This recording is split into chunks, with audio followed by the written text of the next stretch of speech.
the oaks stand tall, a warrior lurks, sharp tools he hoards.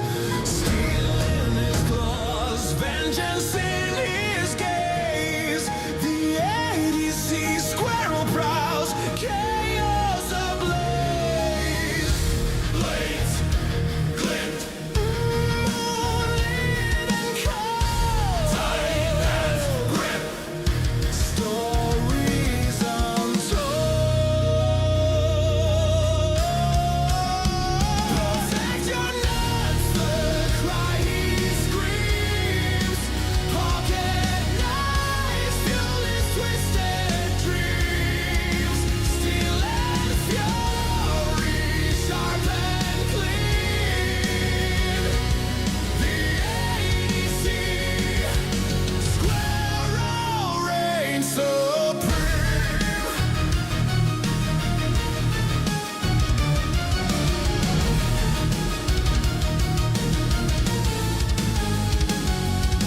Acorns scatter, but knives he keeps. A forest arsenal, the shadows weep. Leather sheaths tied to his chest. A rodent armed, none dare contest. Dry branches creak, the hunt begins. A squirrel's code, sharp as his protect your nuts, the cry he screams. Pocket knife fuel his twisted dreams. Steel and fury, sharp and clean. The EDC Squirrel reigns supreme.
All right. Okay, I see the bar moving. All right, so I forgot. Yeah, I forgot. It's been a while since I did one of these. We didn't do one last week, and there was an update to Windows, and of course, it always defaults my stuff, and I forgot to switch it over. But hey, it's working now. All right, you can hear me. Camera's working. Okay. Oh, well, there's a start. It's been a while. It's been a while since last week was Valentine's Day, so I took the entire day off. Was actually doing a lot of running around. That was a busy day. Not for what you think, but it was a busy day. So I'm glad I was able to take it off. The only problem, I kind of missed doing this. So we are back, and now I didn't acquire. I've had 2 weeks to acquire stuff, and I didn't acquire nearly as much as I expected, only because Valentine's Day was pretty expensive. I just got my taxes done. That was pretty expensive. And yeah, oh, and the TV just blew up. So I know I have to replace a TV, so that's gonna suck. But anyway, it's fine. It's fine. I got this. It's just gonna slow things down here a little bit. It is what it is. But I do have a few things that came in last week, and really eager to show you guys. Going to be also doing a modification on a buck knife and our usual Saturday chat, talking about knives, stuff in my collection, stuff in your collection, just knife news and all that interesting stuff. So let's get started. First of all, I actually do have a few interesting things. Let's get started with the stuff that I got actually the previous week that came in before Valentine's Day. And well, first, actually, before I do that, hey, I'm Morgan. Hey, Kyle. Hey, Terry. Glad you guys can make it. And I don't know if I missed if these people were in prior or if they're still in here now. Oh, I thought I saw another name. Okay, I might have been wrong. All right, there we go. Oh, wait, first cause reasons. Okay, so I did get something from Morgan. I was going to start with stuff from the week prior, but I did get something literally just less than an hour ago from the Morgan. It came in, but she wants me to open hers first. All right, give me a minute. You'd think a person that collects knives would have a hello. Okay, there we go. Would have some knives around him to open this stuff up. No, I'm not going to put the package up on screen because reasons. But I got something from Morgan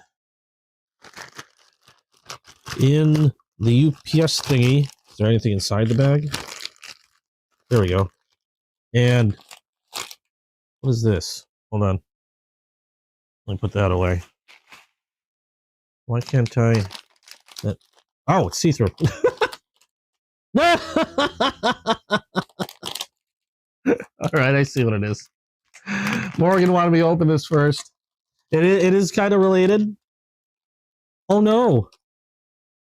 Is it supposed to be like that? Hold on. Oh no, it is supposed to be like that. It worried me there for a second. It worried me because it started doing a little. I thought it was like supposed to be like a stiff figure. Okay, that's funny. Is it stretchy? Oh no, it's not. Okay, I see. It just moves around. It's a little squirrel. It's actually really cute.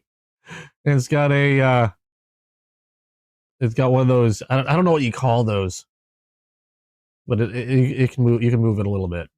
That is adorable. Thank you, Morgan. Really appreciate it.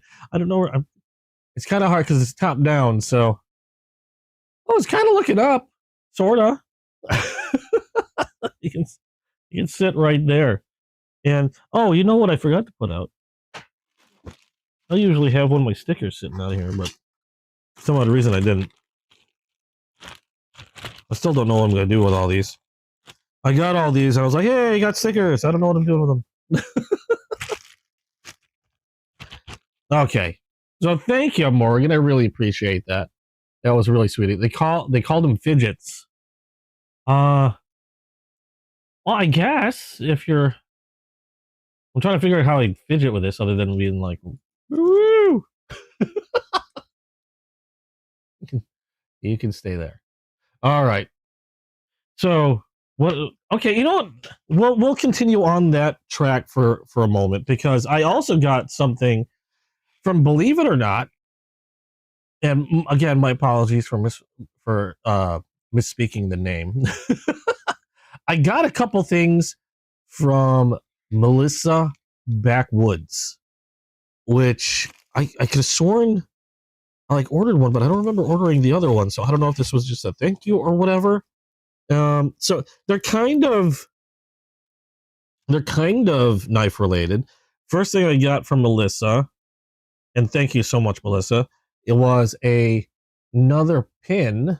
This one is her goose pin. She likes gooses. This one says yeet on the pin. It's one of those like hat type pins. I'm going to have to stick this on my cap. But a yeet goose? I just realized it's a goose. If you know my video game channel, there's been issues with gooses. But that was from Melissa Backwoods, that knife girl. That was awesomely sweet. And I think that one was a purchase, but this one I don't recall buying. And this one came in a separate package.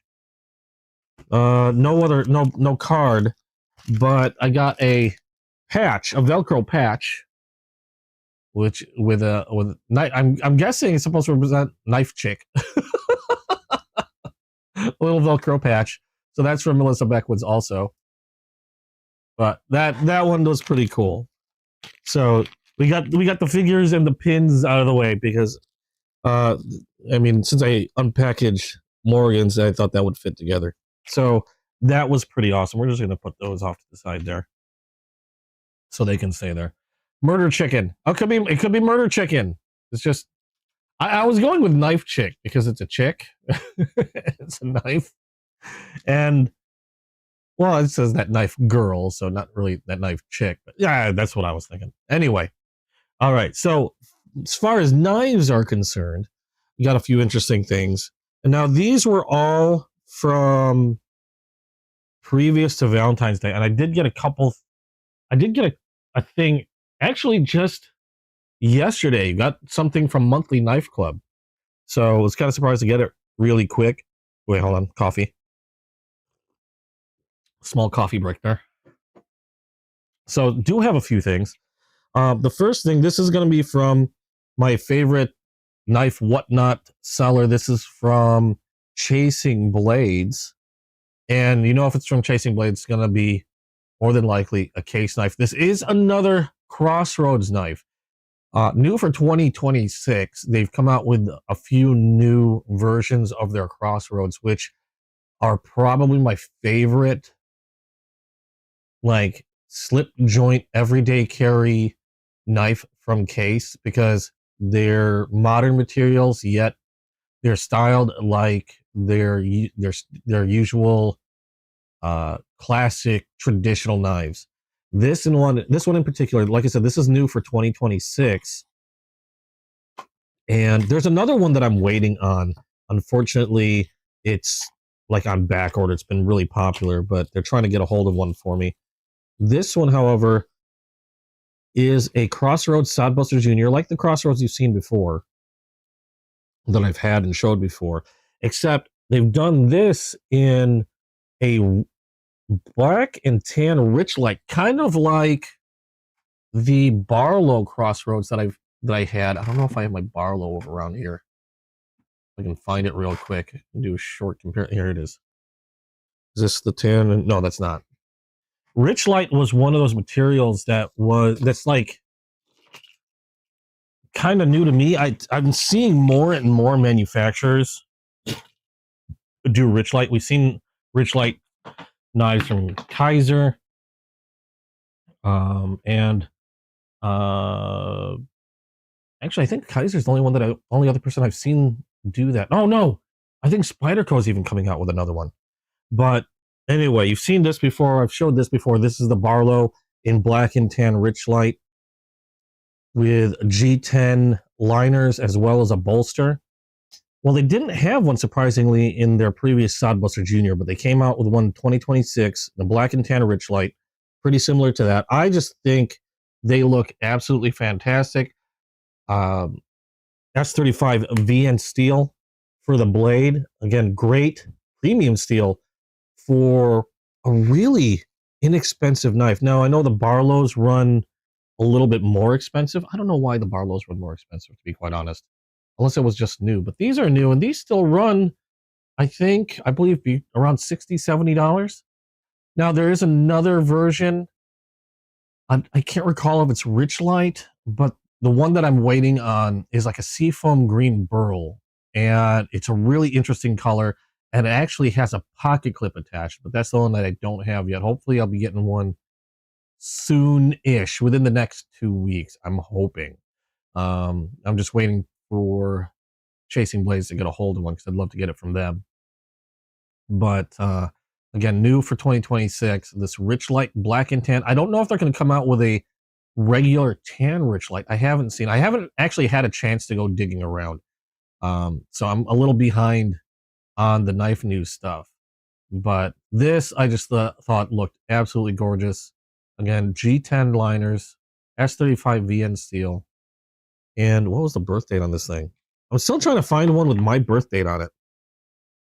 This one was 1/13/2026. So yeah, this one, oh no, I might have been around closer to 90 something dollars for this one. My apologies. So yeah, black and tan, rich light with black G10, smooth XR Sodbuster Junior. If you're looking for the particular number for this one's a 66388. But just really, really cool knife in S35 VN steel. I love these. I love carrying these because they're just super useful. Great steel. They have a much nicer edge retention against your usual true sharp stainless or the high carbon that Case uses on their traditional knives. Not that I have a problem with those, but it just makes this a lot less maintenance free. I'm not having to hone or sharpen or whatever as often as the other ones, but really nice, relatively hard to use folding knives, and I can't get enough of these. I have quite a few of these Crossroads now, and yeah, I plan to continue getting more because I just like them that much. But that one was from Case. That's purchased from Chasing Blades on Whatnot. I'm gonna go ahead and put this back in here for now. I still have so many knives that are still in boxes because yes, I'm behind on my spreadsheet. I've got to add these. Hey, Waylon, how's it going? Hope everybody had a good Valentine's Day. What did I do with the slip that I just took this out of? I took this out of a leather slip, and I don't know what I did with it. I'm like throwing things around, not realizing. Oh no, I didn't take this out of a slip. It came out of a case. There we are. Okay, so that one was new from last week. Another new one that I got last week was probably to quite a few people's surprise, because I don't get these very often. And I always get some comment about folding knives. Like, don't like folding knives, gotta get a fixed blade, V-Day was hella expensive. Yes, it was. It was very expensive. Another reason why, like I said, I had to slow down on my purchasing. It's gonna be a little bit. I gotta replace a TV too. It really sucks. It just stopped. It just stopped working. Old LCD flat screen. Thankfully, it was cheap. I don't think I'm ever gonna get that brand again. It was one of them Fire TVs. Like, got them really cheap, but yipes, that thing was a pain in the butt. Okay, so next knife that I'm going to show you guys here, like I said, is not something I get too often. This one is from Buck, and it's probably my third Buck now. I got a 112 automatic. I got the 110, which was the first Buck that I had. This one, actually, I just did a video on this. So if you've been following the channel, you would have seen the video. This one is a fixed blade knife. And this is the Buck 117 Brahma. And I hope I'm saying this word right, because it's Cocobolo Wood Heritage.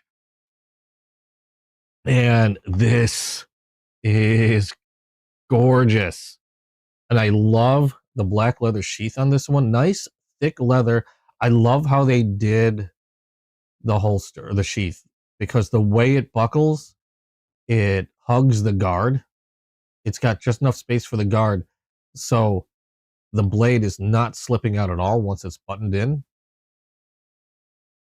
So if you're holding it on your belt, you got your button back here, you undo the snap, and there you go. Now, it's not a huge knife by any means, but it feels really good in the hand. It is a fixed blade.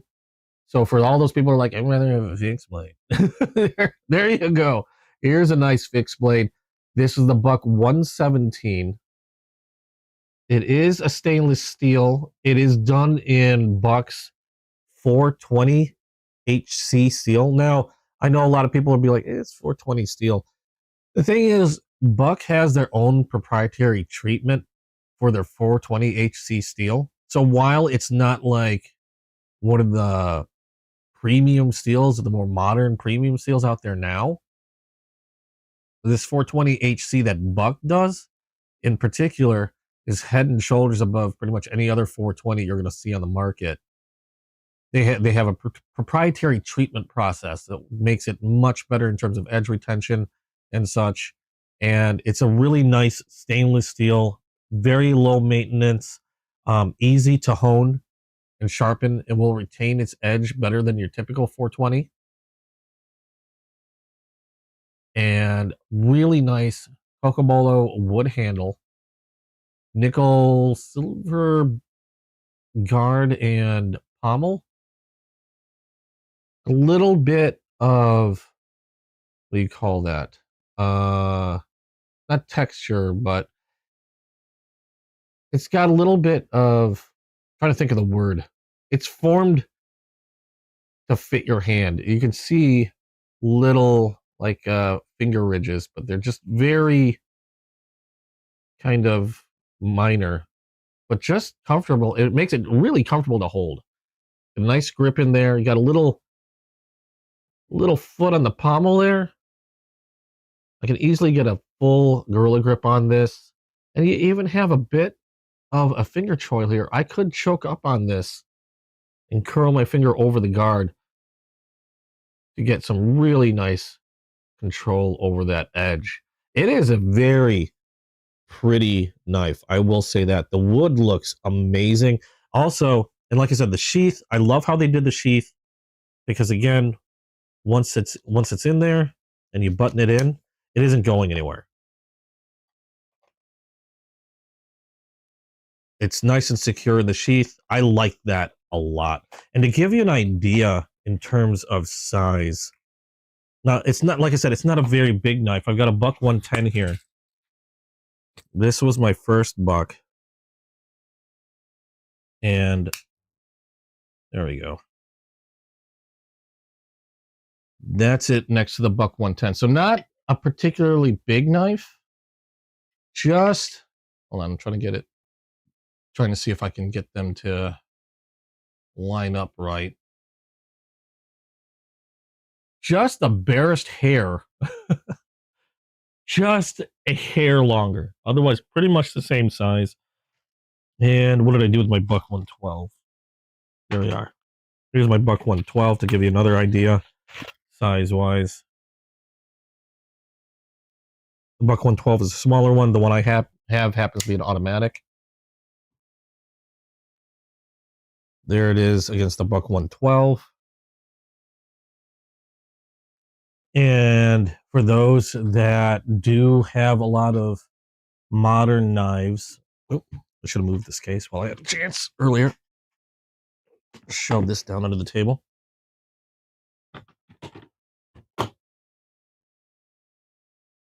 And so people have a better idea. This is one of my newer Spydercos, the Manix 2. And that gives you another idea on the size compared to one of the modern folders that I have. So not the biggest knife in the world, but just really, really beautiful.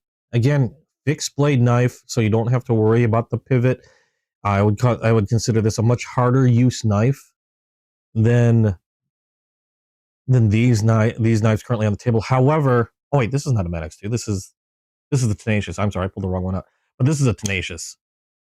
A much harder use knife than the buck 112 or the 110, simply because it doesn't have a pivot. Not to say that these aren't hard use knives. Actually, what happened to my Manix 2? There it is. There's my Manix 2.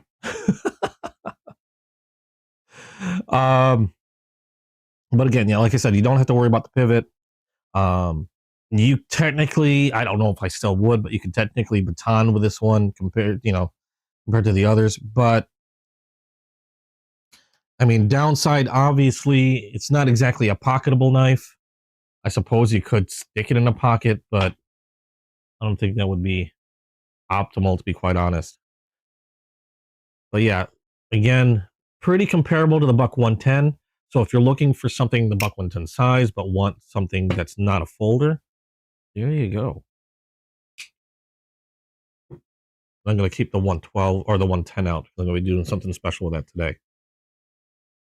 but just a really nice fixed blade, rather inexpensive, I guess, in terms of like a good fixed blade. There are other fixed blades that I do want to try and test out. Like I've heard a lot about, I don't know if I'm pronouncing it right, SE knives, ESEE knives, but they are going to run a bit higher. I believe I might also be able to get like a custom version. I know I can get a custom Buck 110, and I'm getting really, or Buck 110 and 112, and I'm getting really tempted to get myself a custom Buck.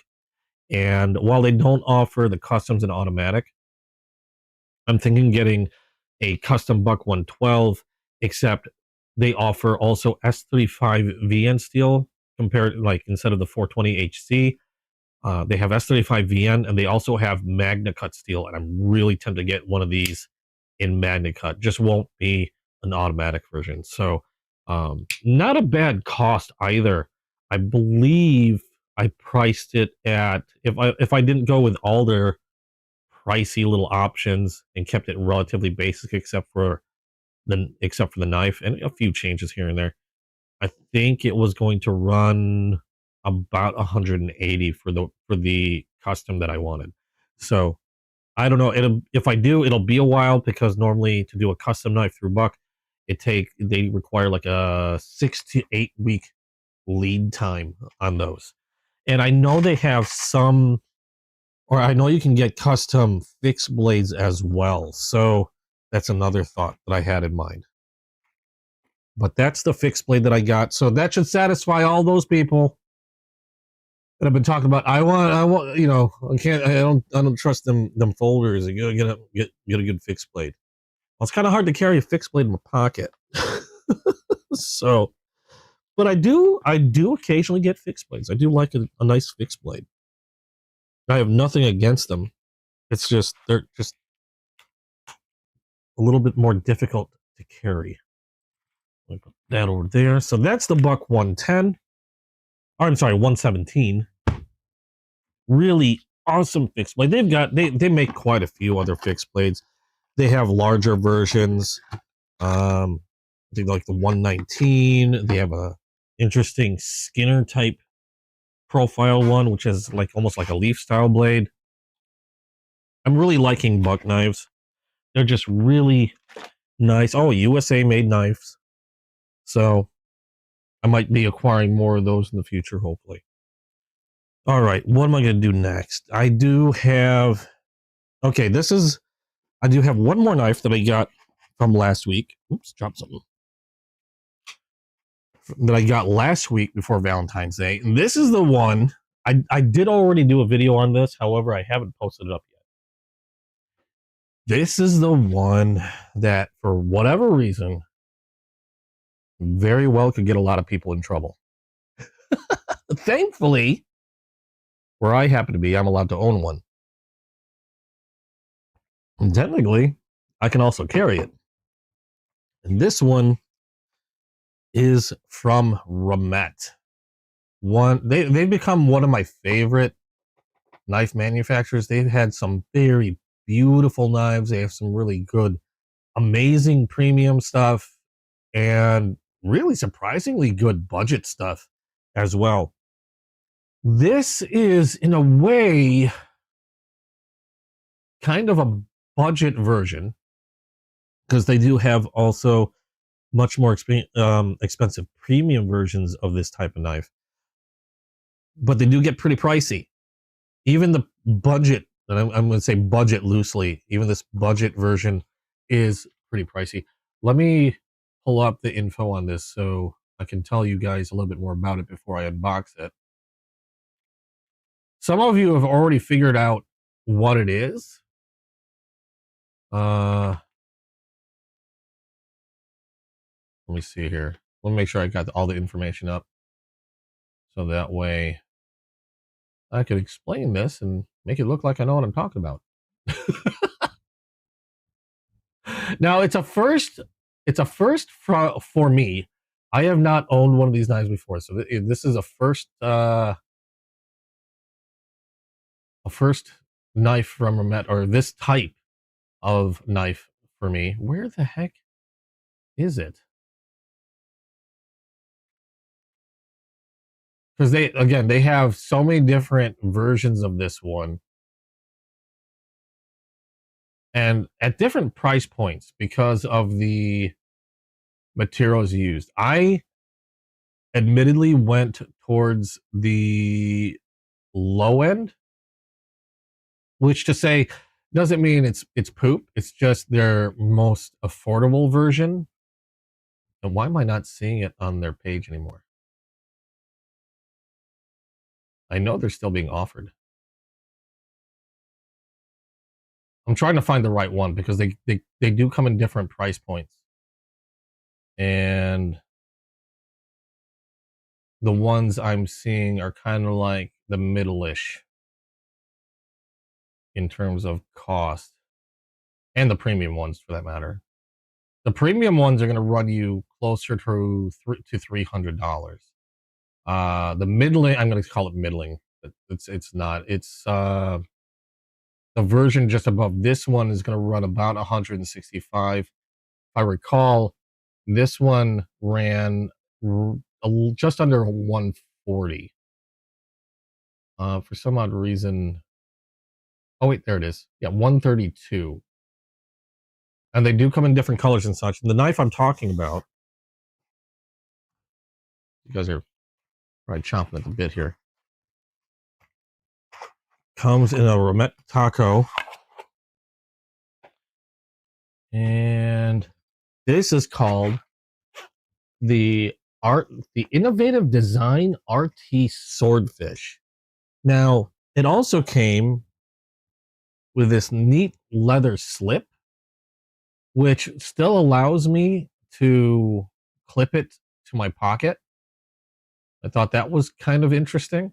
I left it in here just so I could get it to form into, get the knife to form well into the leather slip. Normally, this would be at the bottom of the box. But like I said, I've already opened this up. I've already done a video on this one. This is the Swordfish. It's not an automatic. This is a gravity knife. Now, the handle on this one is all aluminum. I think they're all aluminum except for the premium ones, I believe, are titanium. Got a carbon fiber, I believe. Is that G10 or carbon fiber? Let me look here. Yeah, no, carbon fiber. Little inlay here. You can even buy different replacement inlays in case you just don't like that color. And you have, I'm hesitant to call it a switch because it doesn't exactly work that way. Like I said, it's not an automatic knife. This is a gravity knife. And what that means is there's no spring or anything like that involved with the deployment of the blade. It actually works via gravity. And what this does is when you push up on that, these little wings spread out. Okay. And then that allows the blade to fall out, essentially sliding out with gravity. Now, again, there's no spring involved in ejecting the blade. And also when you want to close it, again, you just push up. Obviously, you saw the blade slide back in and comes back out. Now, the neat thing about these is because they're not an automatic OTF, it has a really solid lockup on this. Unlike the automatic OTFs that I've had, even the really expensive ones, they've all had a little bit of blade movement. And again, I believe it's just due to design. But this has no movement to it whatsoever. Once it's locked in position, it's solid. And there's no worry about it falling out once it's back inside. Now, it does rattle a little bit. I don't know if you can hear that at all, but it does rattle a little bit. But once it's out, it's out. It's solid. It's not going anywhere. There's no movement side to side, up or down. And also the way it's made, because when you press this open, like I said, to deploy, it spreads these little arms out like that. You can see the arms move. but because the way it's made, when you're using the knife, your hand naturally just sort of sits right there. You've got some jimping on both sides. And that also helps keep the blade locked in position, because when you're using it, you're already kind of pressing down on those two wings. And that helps secure the knife even further, because there's no chance of them spreading apart when you're holding the knife like that. Now, I don't know why these are such a problem. Well, let's go into a few more things first. We have a lanyard hole. We have, it's not a deep carry pocket knife. It's more like a pen style, or not pocket knife, pocket clip, as you can see there. Also, I believe that might be titanium. I don't know if that's stainless steel or titanium on the pocket clip. It doesn't say. At least I'm not seeing it. Okay, let's go over, before we go into the whole law thing. Overall length is going to be 7.87 inches open, so just under 8 inches. Blade length on this one's 3.15. Closed, it's going to be 4.65 inches. And weight's going to be 3.2 ounces, so pretty light knife. Now the blade steel, now this is where it's going to start differing in price. Like I've mentioned before, other versions come with S35VN steel. I believe the higher ones, like $300 versions, are going to be M390 steel, I think. This one is 14C28N. It's only about a $30 difference between this or the S35VN. I went with this because I actually wanted it just to try out the lesser version. I'm very tempted to get another, except for the S35VN, and they do come in various colors. I got the blue. They have them in all gray with a, I guess, traditional looking carbon fiber inlay, gold, black, various colors. And I went with this one just to be a little different than what I normally have in my, because I've got a lot of black knives, I've got a lot of silver knives. I have quite a few blue knives, but nothing like this blue. So I thought I'd go with this color instead. And again, 14C28N steel and a clip point blade. I believe they also have various blade shapes available. I've seen other clip points. I believe they had like a dagger style blade or spear point blade as well. So various profiles for the blade shape, and just a really neat and interesting knife. Now, back to, again, there's no spring involved. So you're either letting gravity take its course, or you're going to need a little bit of wrist movement to, I don't use it very often, so it might take a little practice, but you can snap it out and let go of the button once it's fully out. Now, it does take a little practice if you're going to be doing that way, because I just realized, there we go. Sometimes it bounces a little bit. I'm pulling. The reason why you see me pulling is it doesn't, I close it a little prematurely, and the blade doesn't come out all the way. So then that locks it in place. Easiest thing to do, just let gravity take hold of it. And there you go. Now, as far as the legality of these, like I said, I'm lucky to reside in a state where I can actually own one. And because I have a concealed carry, I can technically carry it. I probably won't, to be quite honest, because there's a few reasons. Now, a lot of states still consider this to be illegal to own, even just to own. I personally don't get it, to be quite honest. I've talked about this, I think, before. I don't know if I was talking to somebody or if I was talking on the live on the channel. Might have been even on my video game channel. But I believe it was one of those, like a lot of laws regarding things like this. It was one of those feel good laws. It was meant for people. The law was created for essentially just to make people feel better. Because I believe the law was created because these were used, or people saw these in use by a lot of people that weren't particularly nice. They have a kind of reputation, I guess, with criminals, gangs, things like that.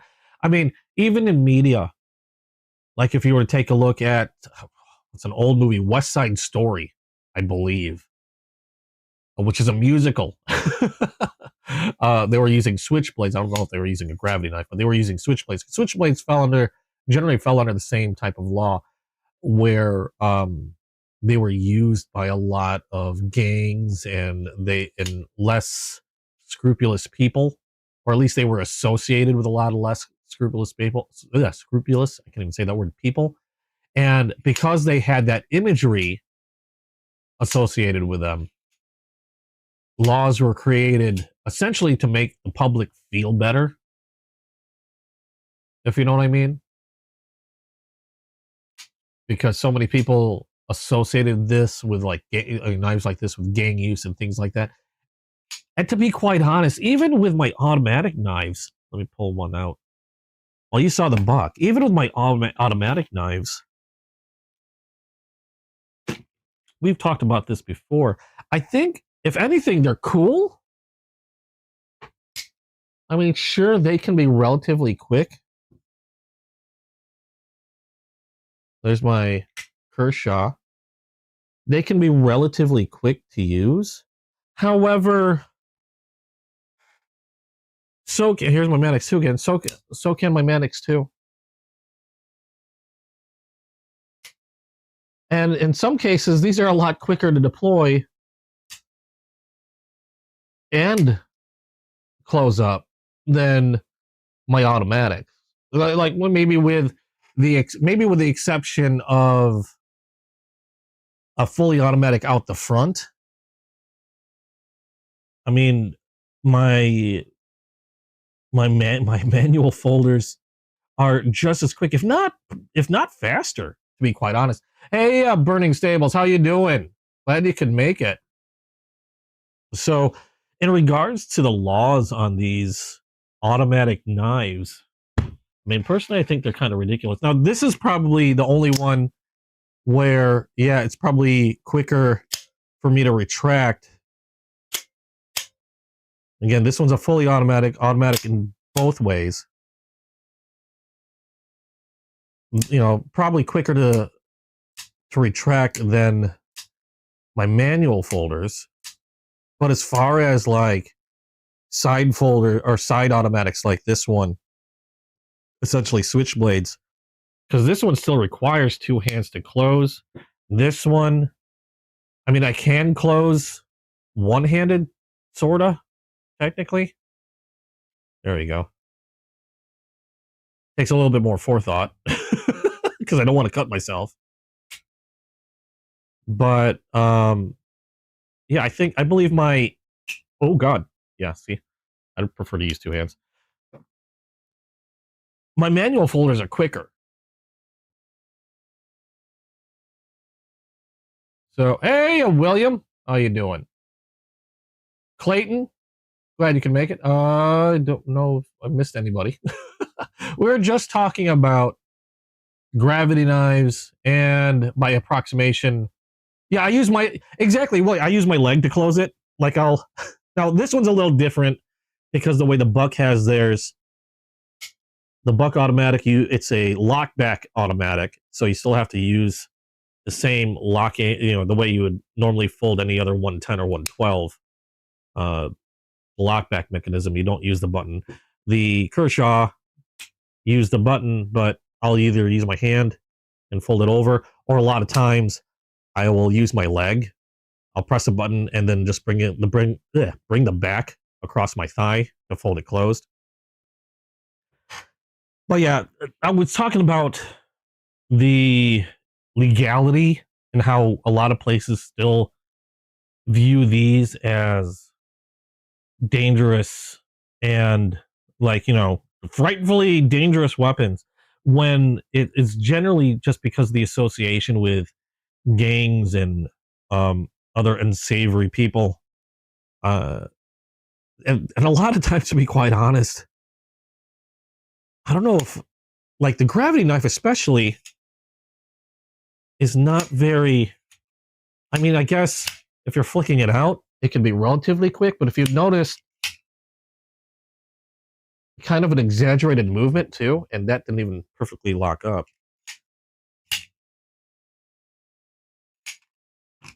I mean, the automatics are quicker and easier with a button, but like my Manix 2, I messed that up there, but my Manix 2 is just as quick and just as capable, if not quicker. The quickest one are the OTFs, but even they have a little, like, every OTF I've had has some blade play, where it's just one of those laws. It's just meant to make the public feel better and doesn't really, I don't believe really does anything other than kind of reinforce the negative view on knives such as the gravity knife or these switchblades here, or the OTF automatics. I believe the OTFs only really became super popular because of John Wick, to be quite honest. I know they've been out for a long time. They're nothing new, but I believe John Wick made it, like, super popular. But the reason why we're talking about the law is because this is the first gravity knife I've ever gotten. And a lot of places, change their view on automatics, like the Buck 112, for example. They've changed their view on these in a lot of places, but they still view gravity knives as being super, super dangerous. And the only explanation I have is it's because they're just trying to make the public feel a little better. Because in reality, this isn't I don't believe this is any more dangerous than any other knife. In fact, it's a little slower, being a gravity knife. Unless somebody can school me on why these in particular would be much more dangerous than a completely legal Manix 2. Well, maybe not completely, because some places do have, let's use a different knife. Some places do have a blade length restriction. Here, my PM2, how about that? Oop. And of course I didn't flick that open right. There we go, my PM2. So why would this be any more dangerous than my PM2? Or let's take something a little bit more like my Kershaw Bel Air. Again, I think this was a lot quicker to deploy, a lot easier to deploy than even the gravity knife, to be quite honest. And just as quick, if not quicker, to close up or fold up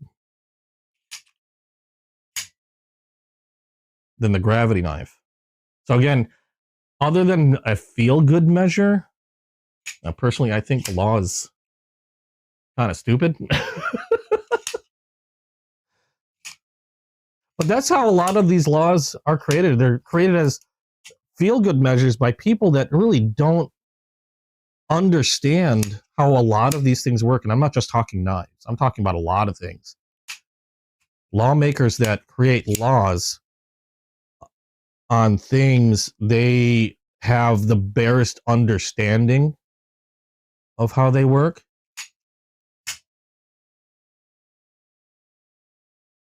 And that one didn't even deploy completely. So yeah, I mean, if it came down to trusting enough, now I like this knife. I think this knife is fantastic. It's awesome. Good steel for a budget version, 14C28N. Handle's comfortable. The mechanism works really well. I mean, for what it is. and just really, really neat. They do have this interesting, neat deployment method that I don't see too often. Again, this is my first one, but given all that, as much as I like this knife,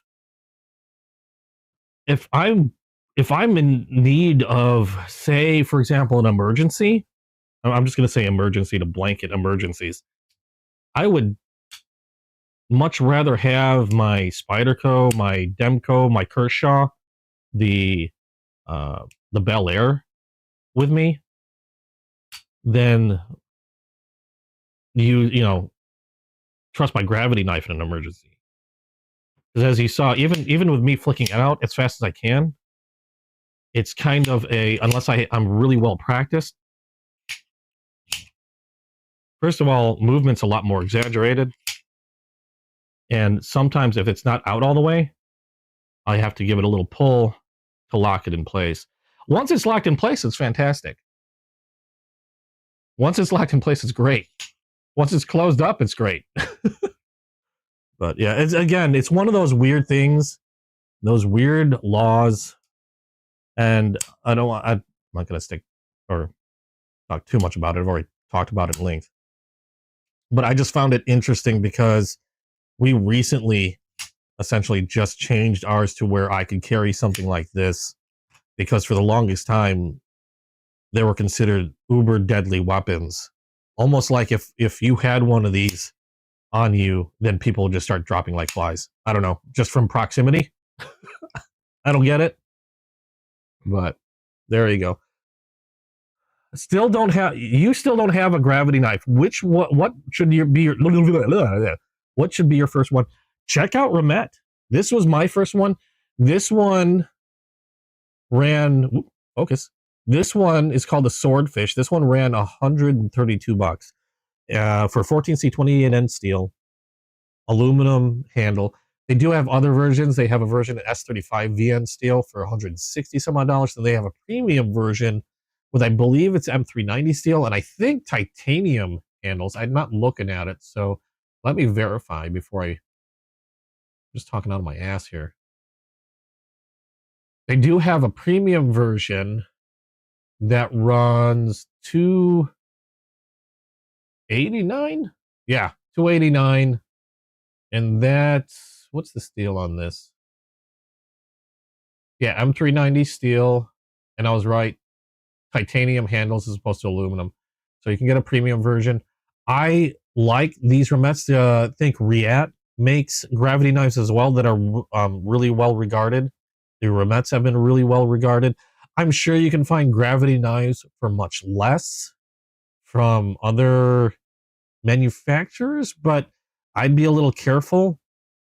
Depends on the manufacturer. If I trust Remet. Remet's been fantastic. Riat's a big name when it comes to these, and you'll get a really good functioning one. I'm just not used to using these. A really well built one. Because I have seen there's been a lot of knockoff copies to the Riat version. I've seen knockoff copies to similar to these. And you just can't be sure of the craftsmanship. You can't be sure of the heat treatment of the blade and how well it's going to hold up. Not to mention the fact that warranty. I mean, obviously, if it's a counterfeit, and warranty is out the window. So I would go something with from Remet or Riat. Riat's probably going to cost you a little bit more. Like I got this because I was surprised they came out with these in a 14C28 version for just over $130, which I thought was absolutely fantastic. And they do come in different colors. If you check out Remet's site, remetknife.com. And I think I got mine through, I might have bought mine through Knife Center. Can't remember. Which is weird because they have that's another thing. I couldn't get my Switchblade through Knife Center, but I could get this through Knife Center. I don't know why. but I think I got mine through Knife Center, and they're going to run you about the same, about 130 something bucks for it. Depending on like the lowest end, what I have is going to be about 130 bucks, and then it's going to be going up from there. But they do have a lot of different colors for this for these knives. I just went with a blue with this interesting carbon fiber, silver or gray, I guess, black. They have like a gold or bronze colored version with different inlays. You can even buy different inlays if you don't like the inlay. You prefer a different inlay for it. So it's somewhat customizable in that regard. But I would go personally with Remet. I like their locking mechanism on this one, even though I could use some practice. I know I'm not putting the best light on it probably with the way I'm using it since it's my first one. But there you go. Again, just be careful of your local laws, because these gravity knives are still some of the most regulated knives on the market, depending on where you happen to reside. A lot of places still consider this to be illegal, even just to own. So that's one thing you want to consider. Same thing with these automatics, like my Buck 112 or my Kershaw Launch. This one's the Kershaw Launch 20. So make sure you check with your local laws. Make sure you're sticking within those laws and you don't get yourself in trouble, because I can't help you. You're on your own. Where did I put my? There we go. Hang on, real quick. I need to go grab something real fast outside of the bedroom, where I'm doing my recording. So be right back.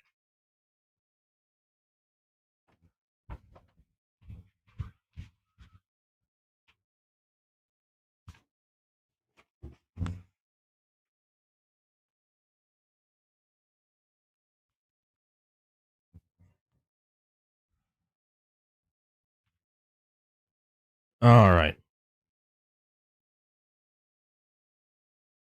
Forgot a package out there.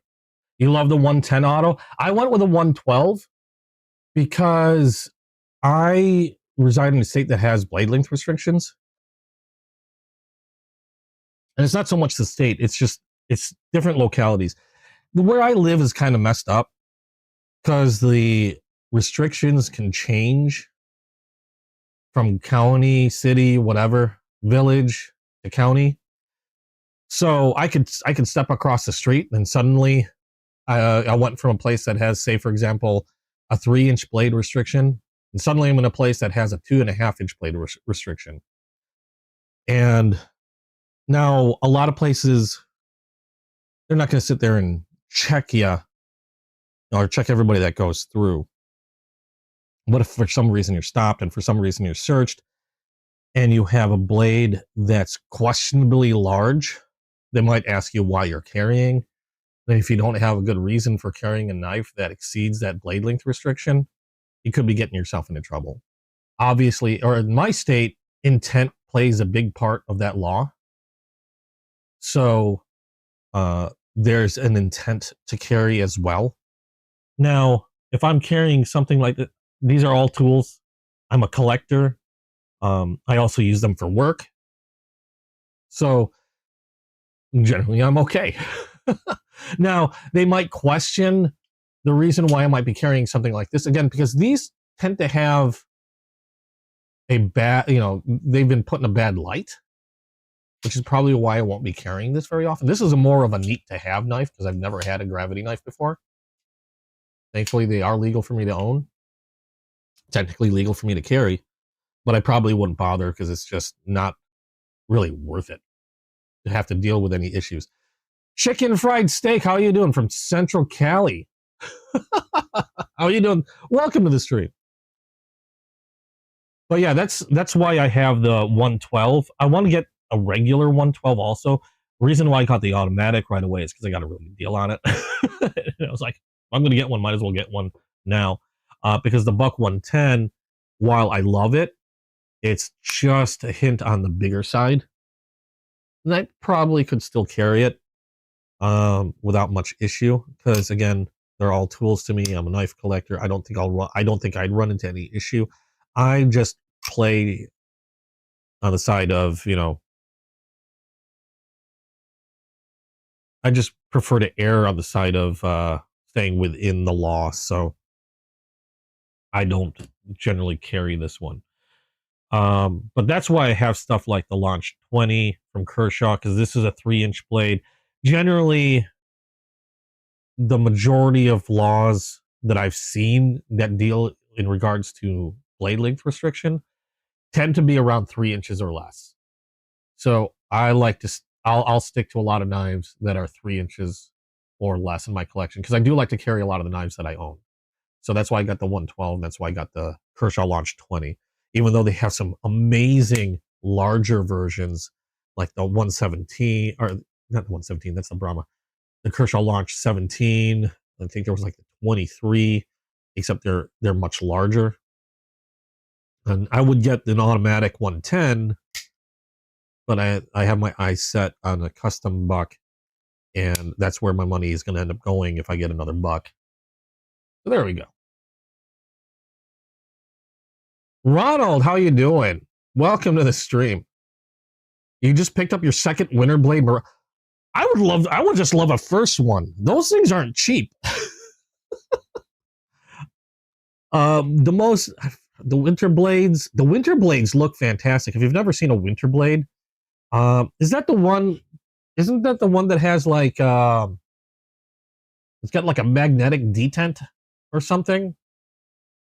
That's how I know Winterblade. I don't know a lot about Winterblade because Winterblade tends to be out of my price range. Like I don't have a knife over over 300. I get close, but I don't have a knife over $300 because basically I like to eat.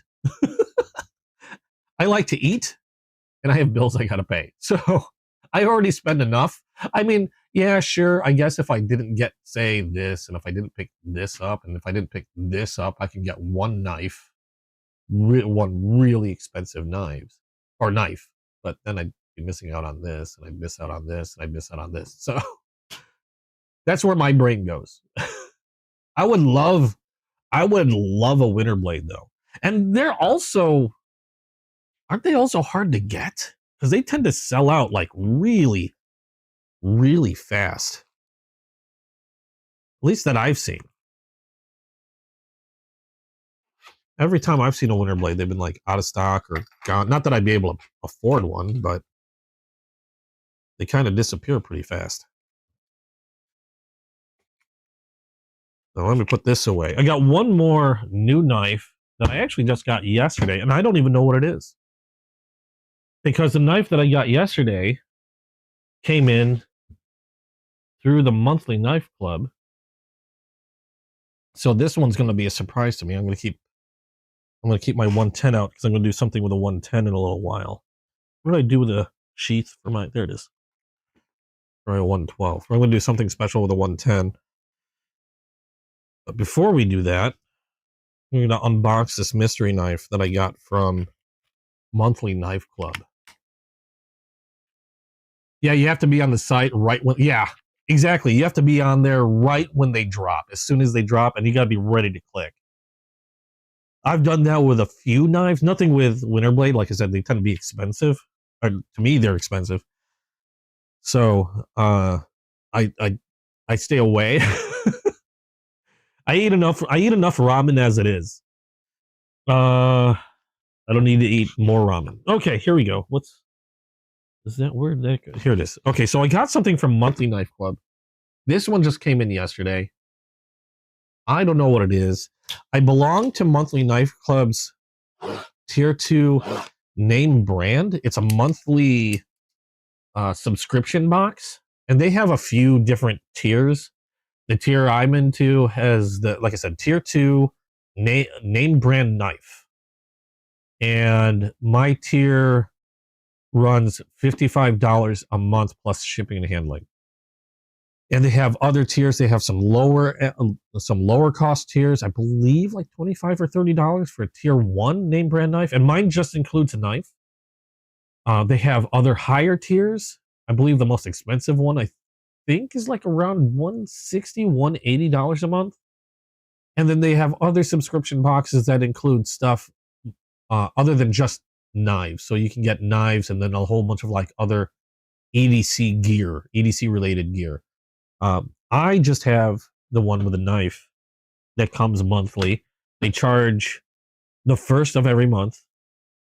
And like I said, this one just came in yesterday because they charge you the first of every month, and I think they ship out like around the 15th.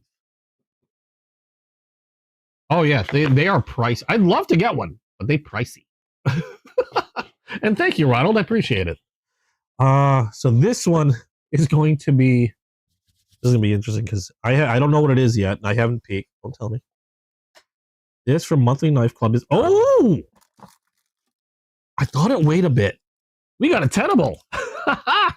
Nice. Okay, I don't know what it is yet. We got a sticker from Monthly Knife Club. I do like their stickers. And we have an info card. Now this will tell me everything about the knife. Okay, so we have a Tenable. If you're not familiar with Tenable, Tenable is the budget brand for concept knives. If you're not familiar with concept knives, very popular. They have, I've got quite a few of them. I think they have some amazing designs. Actually, before we go into opening that, an example of some of the concept knives I have. One that had been making rounds in news because of such a unique operating system, I guess you could say, was the Concept Hazard with their belly lock, which is this lever, kind of like a balisong. I got this just because I thought it was such an interesting locking mechanism. This one's from Concept. The latest Concept that I've got was the Strike Eagle. This one has the titanium diamond textured scales with lightning strike titanium, as well as a Damascus blade. That was the latest Concept I got. And they make some absolutely fantastic knives. There we go. We're in focus. They make some absolutely fantastic knives. Another one of my favorite manufacturers. Tenable is their budget brand. A lot of times, if you don't want to spend the premium cost for a lot of their higher end premium knives from Concept, they make a budget minded version using more budget minded materials, but the same QC, overall, same overall great quality, just in a more budget friendly price. This one is going to be, what is this? Oh, hell yeah. I wanted one of these for a while. Okay. I almost bought one of these. This is going to be the Tenable Knives Bomber. This one is, I'm just going to read it. Yeah, that first one was the Hazard, the one with the belly lock on it. It's called the Concept Hazard. This one is a Tenable Knives Bomber, built for users who want a tough, overbuilt folder that can handle real-world work without feeling clumsy in hand. It's a 3.53-inch D2 drop point blade, delivers excellent edge retention, cutting efficiency, while the black wash finish helps hide wear from heavy use. The brown G10 handle, okay, so we know it's a brown one, with a frag pattern, offers a secure textured grip even in challenging conditions, and liner lock provides reliable, confidence-inspiring lockup designed by Midgard's. This one's designed by Midgard's Messer. The Bomber combines rugged construction with practical ergonomics, making it a dependable choice for everyday carry, outdoor tasks, and hard-use scenarios. It's going to be, this one's a hefty one. I thought that was a heavy box. 7.55 ounces. Blade length of stay in focus.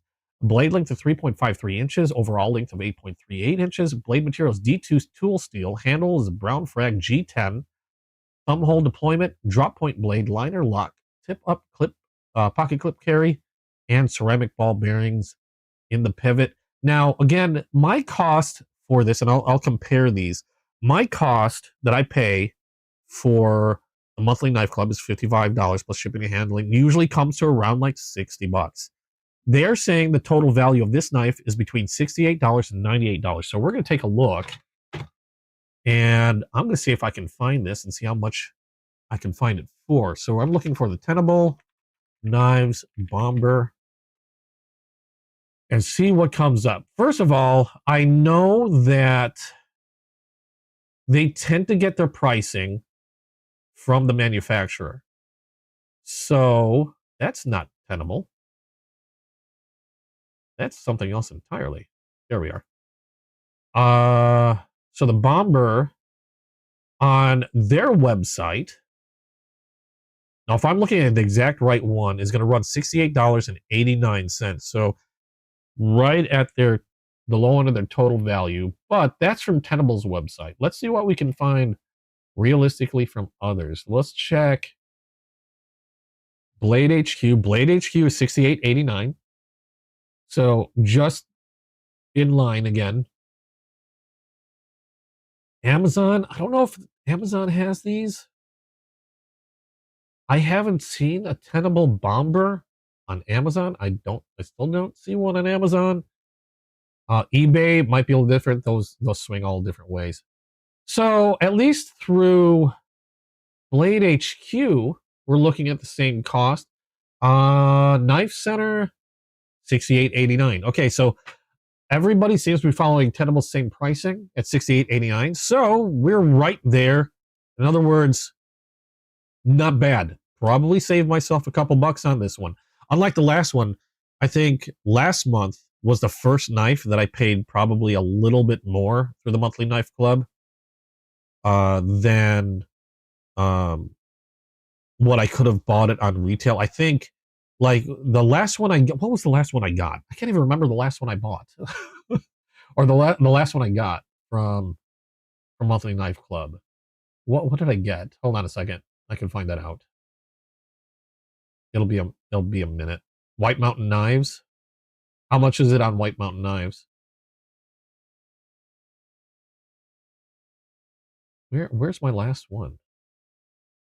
Oh, I got a real steel knife. Where was it?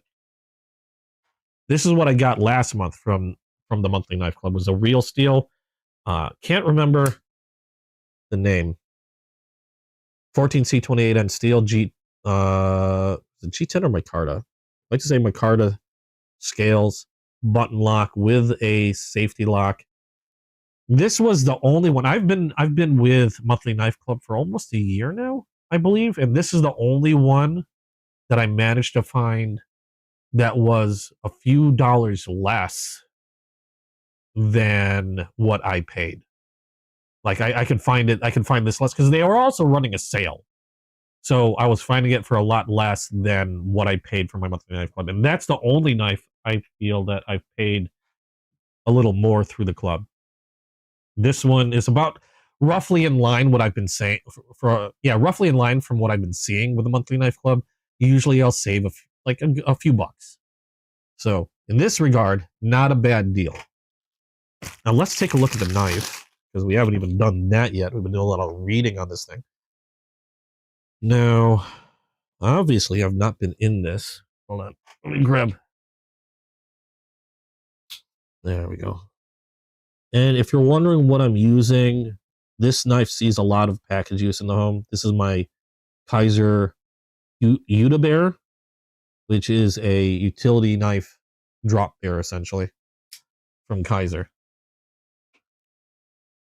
I've had people ask me what the hell is using to open my boxes. We've got a Tenable microfiber cleaning cloth. Nice. We have some inedible candy. And then we have the knife itself. Notifications going on. Stop it. Now we have some documentation going on. Warranty info. Some neat little pictures. And some codes. What Tenable will do. Strictly inspected.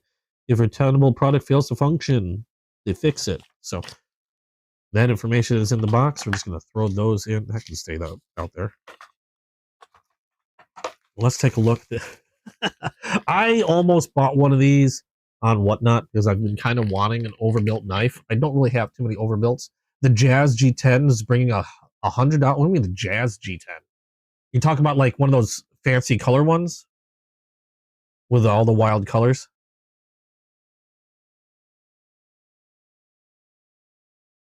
I can't remember the name. I had the name down because I actually did a video on it already. I just can't remember the name of it. I don't have the box any longer.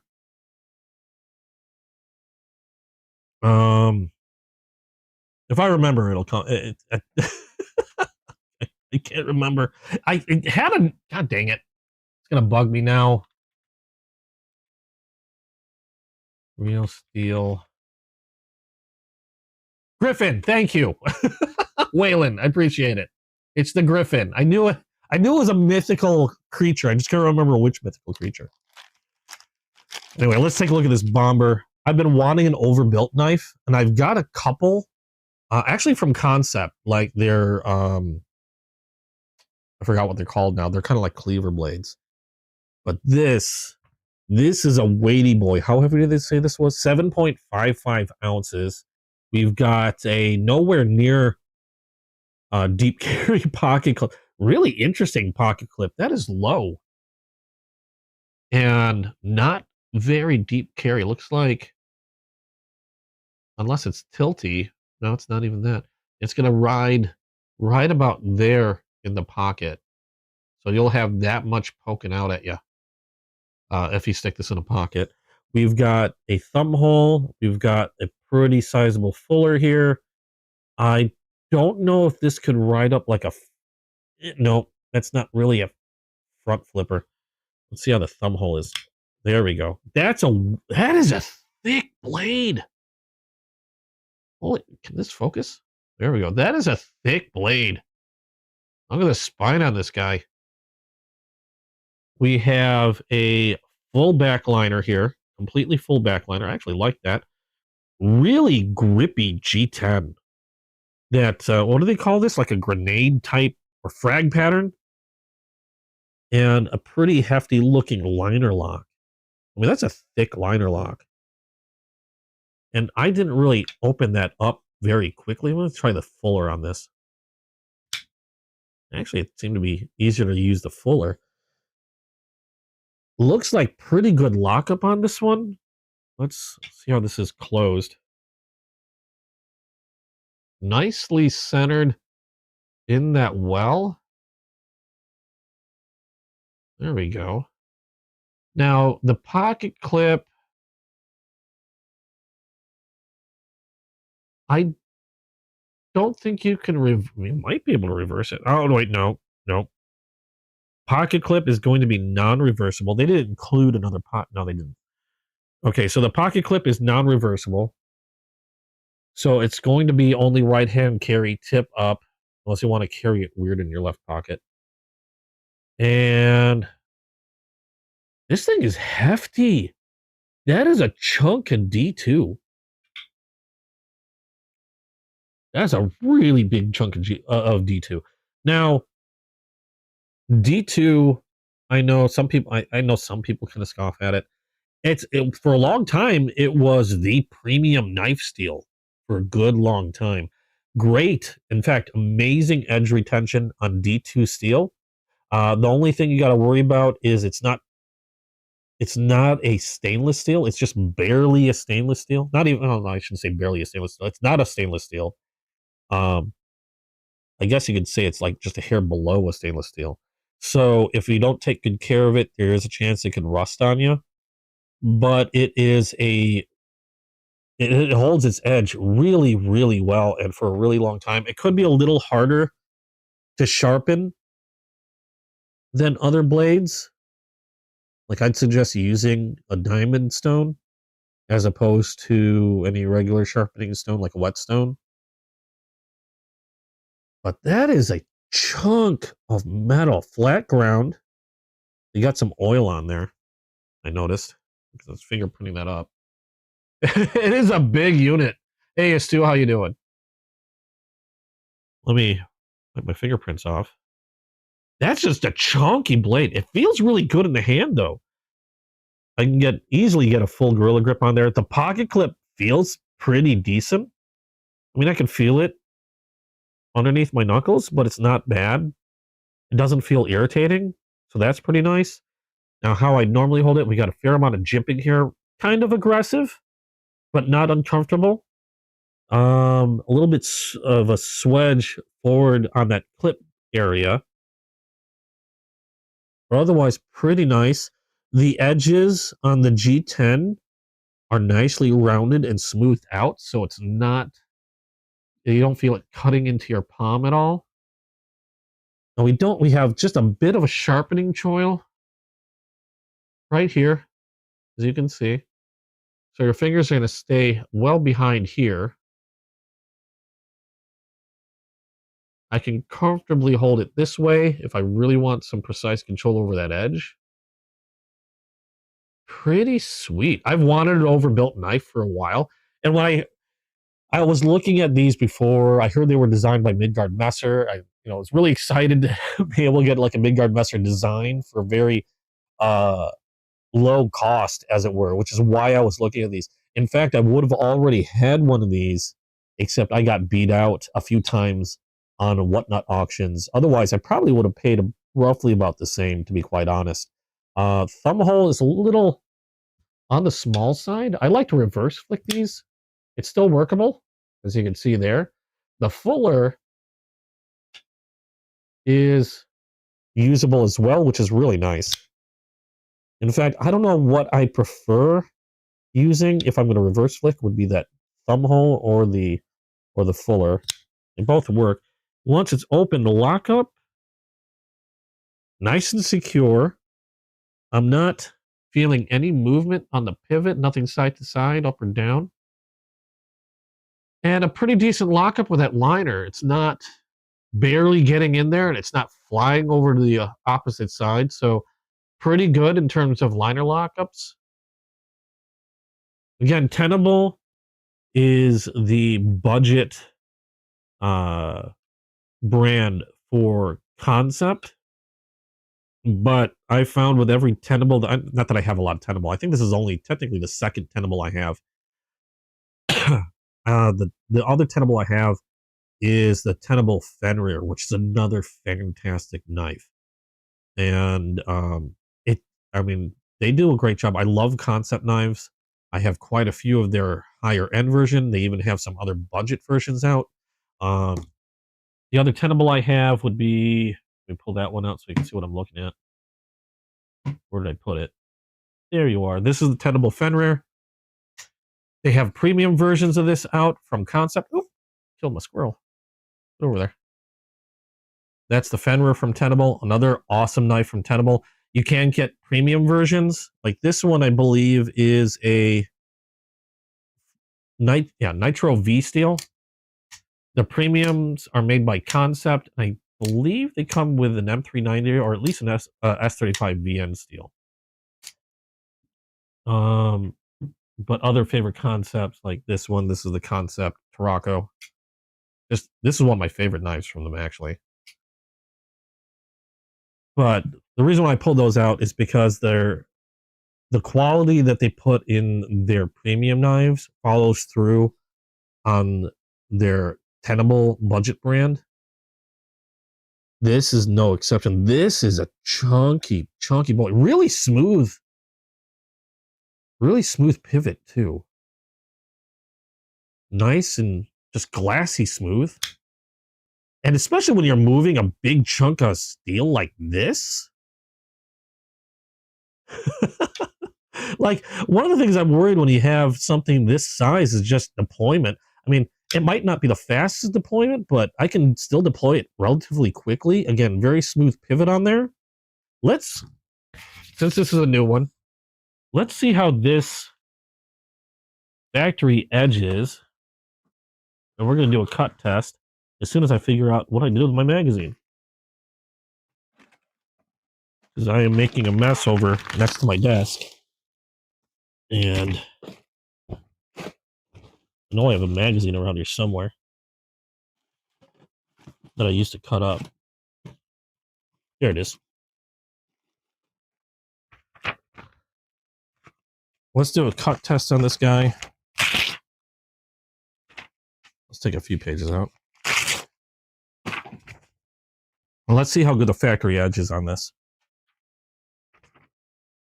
All right. So again, just out of the box, didn't do anything to the edge or the blade.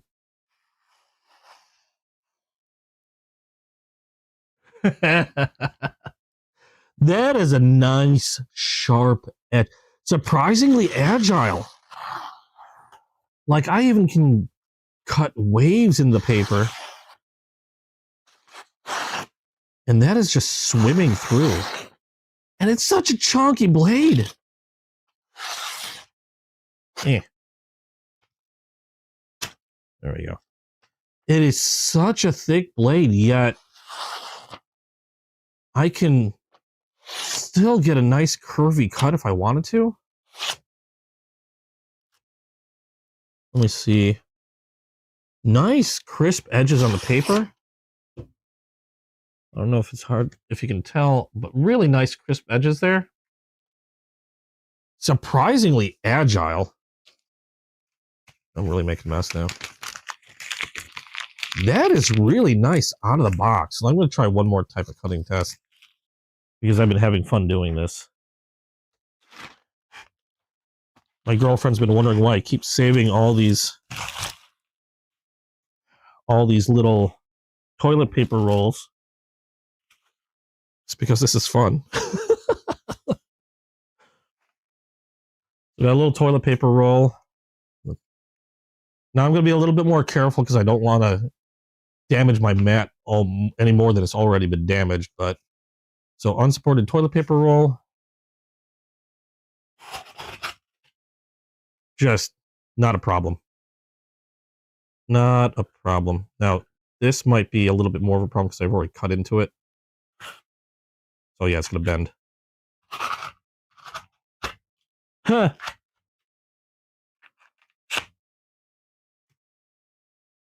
Nice smooth cut on the cardboard. Really good factory edge on these. And I didn't do any honing on it. No stropping. In fact, if I were to strop this, I could probably... Now, I'd use diamond emulsion to strop this. But I have no doubt I could probably shave with it now, but I don't have much hair left on my arm, so I'm not going to do that test.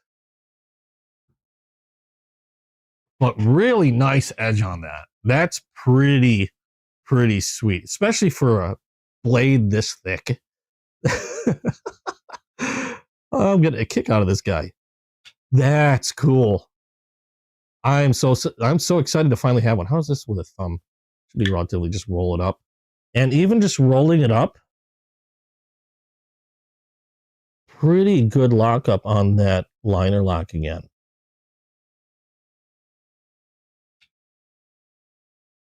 Even with just slowly rolling that blade up. Really well done knife. Now, one thing I'm gonna do, because I always do this, hold on, coffee break.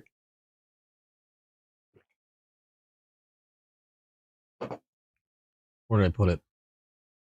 There you go. Like I said before, really smooth movement. Now, it's got ceramic ball bearings in there, so I would expect it to be pretty smooth. Nice detent, even with a blade this thick or this heavy. That blade's not just falling out, which is really nice. But what I'm going to do anyway, I always do this anytime I get a new knife in. I'm going to add a drop of KPL on each side. It appears, there we go. It appears they had some oil on the blade. I don't know if they had any oil in the pivot area, but I like to do that. Not so much because, again, this has been pretty smooth already, but more to protect the moving parts from premature wear. So I'm gonna also see if that does improve anything in any way. I don't think it will. It still feels about the same because it was pretty smooth again without the KPL.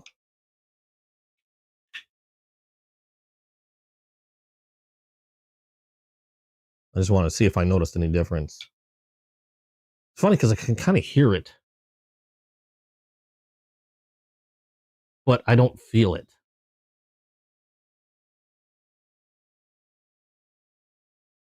Huh. Yeah, even opening slowly like that, still really nice lockup. Ooh. And like I said, very sharp blade. I almost gripped it like it had a finger choil. Didn't squeeze though. That was close. I gotta not do that. No finger choil on that one, so careful when you're riding up on that blade. I just managed to evade squeezing down. That would have cut. I did just barely scratch a line there. But thankfully, still YouTube safe. There we go. But that is the Concept Tenable Bomber. I want to look at how it's spelled there again. Pretty cool knife. I like it. I have not yet been disappointed by a concept knife, and I've got a few of them. I haven't been disappointed by one yet. That's pretty freaking sweet. So yeah, I'm going to be sticking with my monthly knife club yet another month. They've been pretty impressive with a lot of the stuff they got. I've been getting really unique stuff from them, which is really cool. I think I've only gotten one knife, which was a Civivi knife from them that I actually already had in my collection. And that would be, I can't remember which one that one was called. I know it was from Concept. It was a pretty big knife. That's the only time I've gotten something from them that I've already gotten. So it's pretty cool. I like being surprised like this monthly, especially if I'm going to get stuff like this. Now, this one, unfortunately, is a little on the big side. I don't know if I'm going to carry it or not. I just wanted one that was overbuilt. I thought they would be fun to have. Personally, I thought they were really cool looking. Like a lot of the Midgard Messer knives, I just think are really, really neat looking. I think the only other overbuilt knife I have, like I said before, was also from Concept. And I have it here. The only other overbuilt knife would be, let's see, I think this is it. What was the name of this knife again? I know Morgan likes these because, Corvids. I don't know if this is my biggest Corvid. This might be my biggest Corvid. This is the only other overbuilt knife I have. This is the Concept Corvid. This one happens to be also a liner lock, I believe D2 steel, cleaver style blade. I don't know who designed these, but this is a Concept branded knife. As you can see, Concept's logo there. And, oh no, this is 154 cm. Yeah, this is the extra large Corvid. But this is the only other overbuilt knife that I have. And I actually have a few of these. They come in different sizes. This is the XL version. And they just start getting smaller from there to a really tiny version, about the size of this freaking pocket clip. So I'm really excited to get another overbuilt from Tenable this time. Technically Concept still. Really, really cool. Actually, I think this is even heavier. I don't know what's heavier. I wonder how the Midgard Messers are now, because I know the Midgard Messers are titanium and not G10, which is going to add a bit of weight. And they're about, feel about this. I think the Corvid's a little heavier, even though I believe this has a slightly thinner blade stock. Yeah, slightly thinner blade stock. This one actually has a thicker blade stock than this does. I think this outweighs it just a hair. Your son loves cleaver style knives. I think they're pretty neat. They're really unique. And this has thumb studs, but I can never use them. They're actually they're a lot handier than I expected them to be. I have my other Corvid I've been known to use in the kitchen and cut veggies and stuff with. Just because it's not like I've got a bigger cleaver, but it's like massive. for like if I'm cutting something small, I don't know, it's almost kind of unwieldy. It's like, why use something that massive when I've got something that's just a little smaller than this that I'll use that in the kitchen. But otherwise, really handy knives. Super excited about this. I can't believe I got one from Monthly Knife Club. That was awesome. All right, so that concludes pretty much all the new stuff that I've gotten. So we're going to be basically moving on to I'm kind of cutting these into segments. Moving on to the next segment, which is basically I'm going to start now. Sometimes I'll customize a knife. Sometimes I'll do maintenance on a knife. In this case, I'm going to be doing a couple things. So let me first of all put this back. I'm going to put this back in the box because I gotta record this somehow. And was it in this, or where did this come from? Where did all this come from? I don't know where this came from. Why would they have this in two different bags? Did they have? Okay, never mind. I'm just gonna put this back in the box so that way I know I have to record this so I have it in my spreadsheet. Because if I don't keep it in my spreadsheet, I'll forget what I have, and then I've been known to accidentally buy more than one knife, more than like the same knife more than once. I've done that with like one. Usually with traditional knives, I'll do that because I'll forget that I have, like, say, a natural bone knife, and I'll buy like 3 of them. And I'll be like, why do I have 3 of the same knife? All right, so I'm putting that away. So the first thing I'm going to do is, while I'm chatting with you guys, is I got another package today. This one is actually from Flightanium. Constantly saying get to the chopper like a what? Get to the chopper. Oh, I don't even need a knife for that. Taking the fun out of this packaging. We got a pull tab. I got something from Flightanium, and that would be a pocket clip. Now, a lot of people, I got this pocket clip for my Spyderco Manix. A lot of people had recommended Lynch. However, a lot of times I'd go to Lynch and either their stuff was out, or it is kind of pricey also for a pocket clip. Now, I have a Flightanium pocket clip for one of my other Spydercos. It's been working really well. So I thought I'd pick up another one.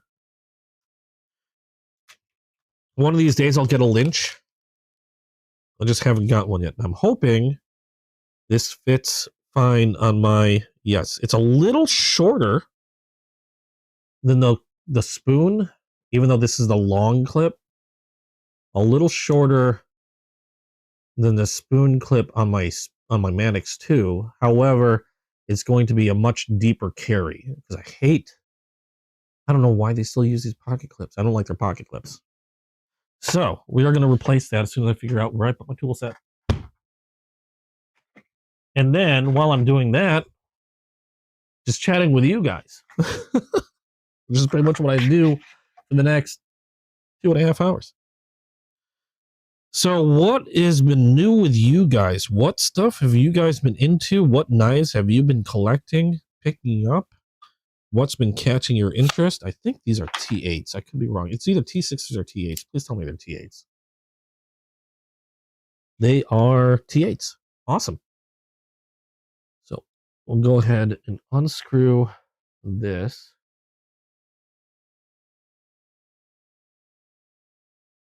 And we'll replace that with the deep carry pocket clip. Oops. Don't want to lose you. Get back in there for now.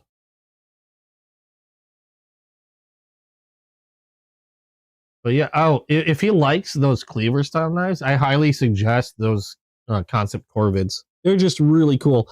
And like I said, you can get them in various different sizes. They come in so many different colors and so many different blade steels. They even have different locking mechanisms. Like the ones I have were liner lock. You can get them with crossbar locks. I believe like some of the higher end ones could be like frame locks. I think, maybe. My chair is really squeaky. And like I said before, they come in so many different sizes. They even have a fixed blade version, but this is the smallest one I have. Actually, where did that big one go?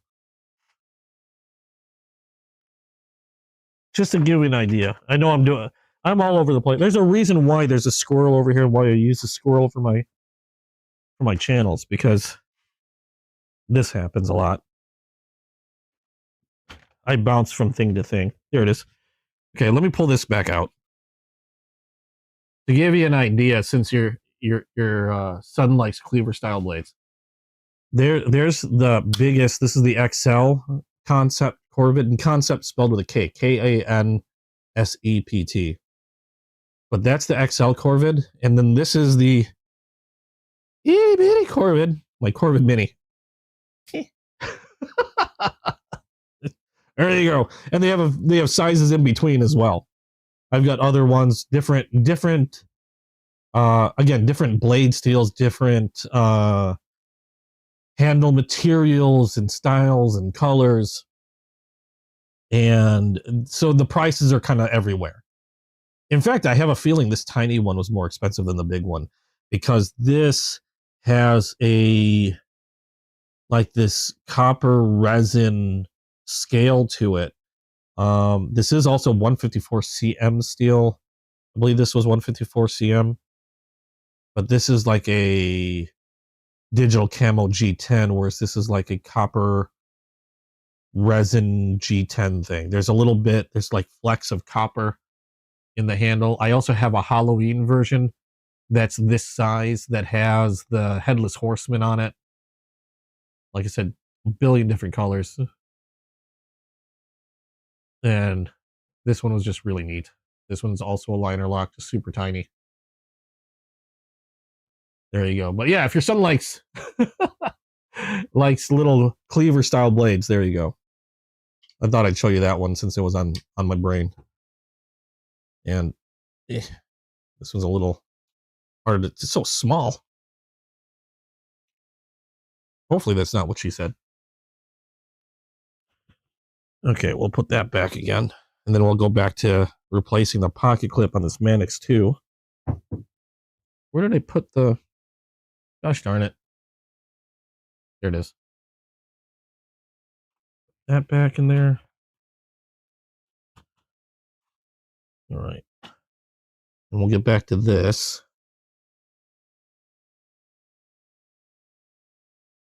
Now I'm just trying to keep the screws where they are so I don't lose them. And hopefully I got the right... Yep, that should fit.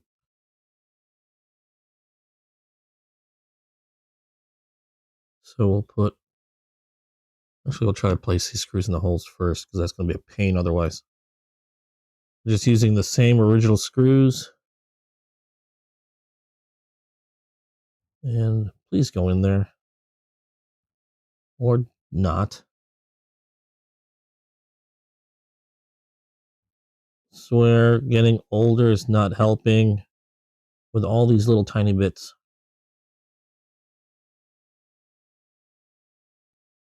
Just get in the hole. It might be better if I use this, since this is magnetic. At least it was magnetic. Come on. There you go. Like playing the operation game. Just get... Really?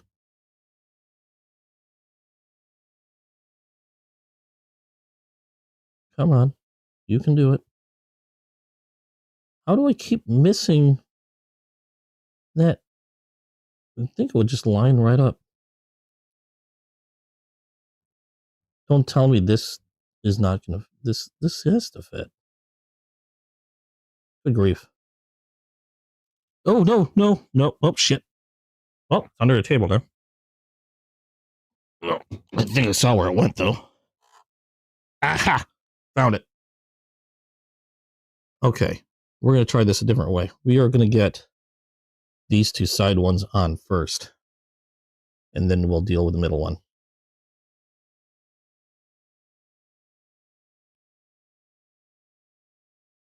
Never looked at hatchets and axes really before, but hunt them at swap meets lately.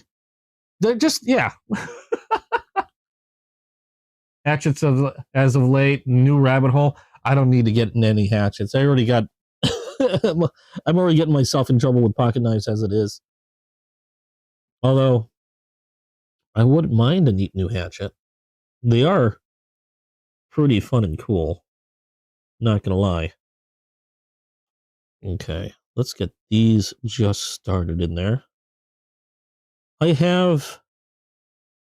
don't really have many I have a tomahawk made by SOG that sits by my bed. But that's the closest thing. I mean, other than that and those corvids, which are much more like cleavers, not exactly hatchets. Those are the only things that okay. You are going to be a pain in the butt. For some odd reason, I can't get this in the center hole. Maybe I have to do this other way. I'm trying to figure out how to fit this little guy in that center hole. The side holes are not a problem. The center hole is being irritating.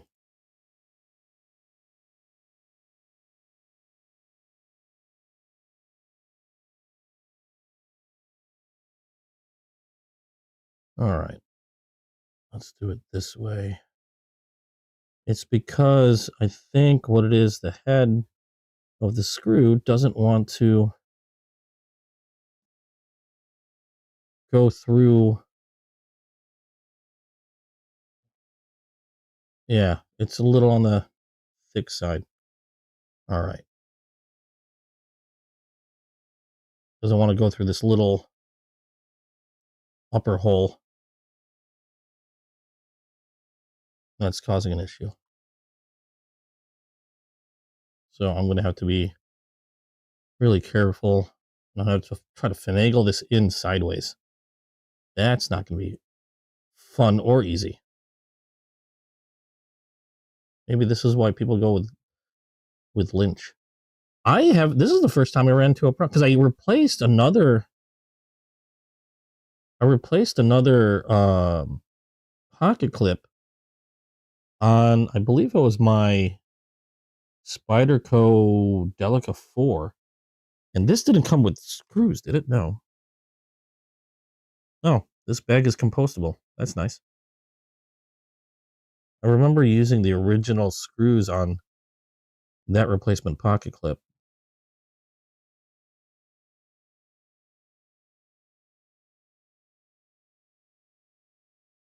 Come on, get in there.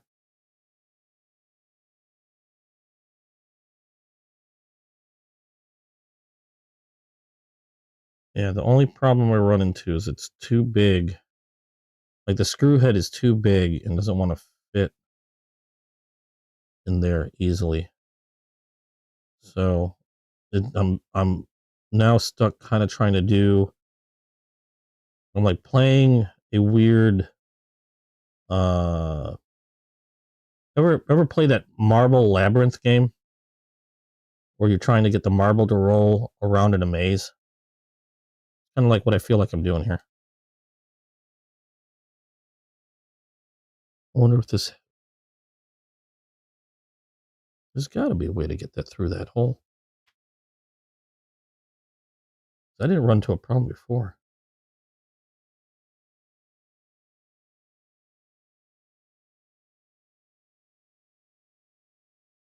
Get in there. Trying to concentrate on this center hole because the side holes are easy enough. The center hole's being a pain.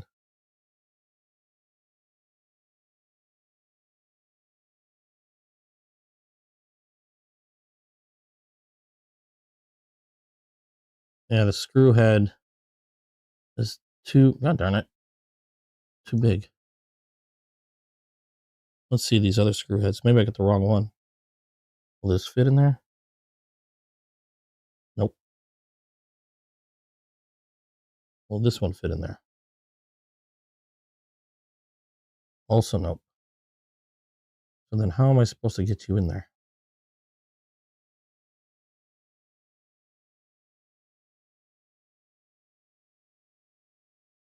I didn't think it was going to be this difficult. We'll be back and forth cooking. You keep saying you need a new clip for your EDC Mannix, but really don't mind the wire style clip. Well, I don't have the wire style clip. I have the spoon type clip, which I prefer a deeper carry. And just the way the spoon clip is made, I'm not a big fan of. Which is why I opted to get a replacement. The only problem is I'm running into a problem with this replacement because the screw doesn't want to fit through this top hole, which is the only way I can see of getting it in there.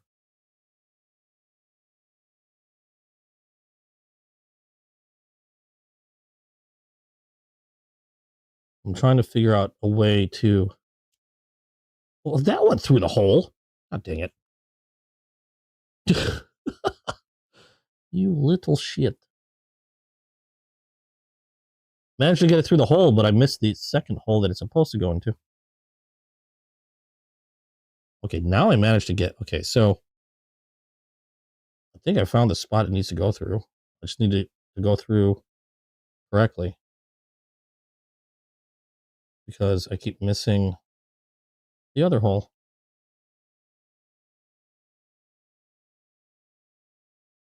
I'm not trying to force anything either.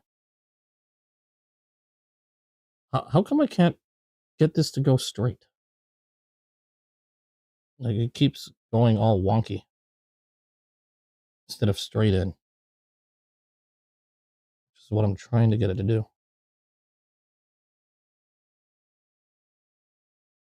And then when I want it to go straight in, it doesn't want to go in. Okay. Yeah, this could be a problem.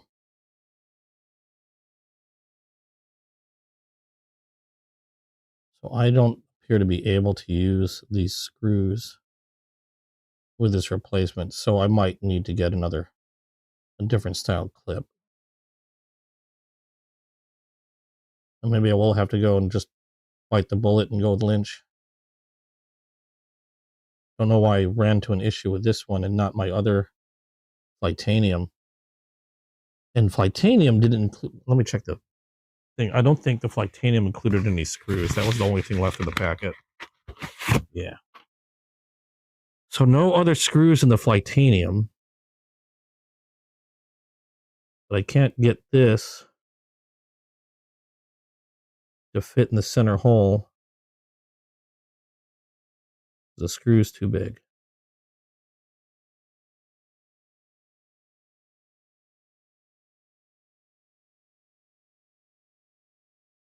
I'm trying to see if I can finagle it in there in some way. Or some other way, but... Yeah. That's not going to work out. Okay, so I might be out of luck with this one. Kind of a shame. Oh, no. Now I went through the hole. How come you can go through the hole sometimes and not go through the hole the other times? That totally went through the hole. The hell? You are confusing the hell out of me.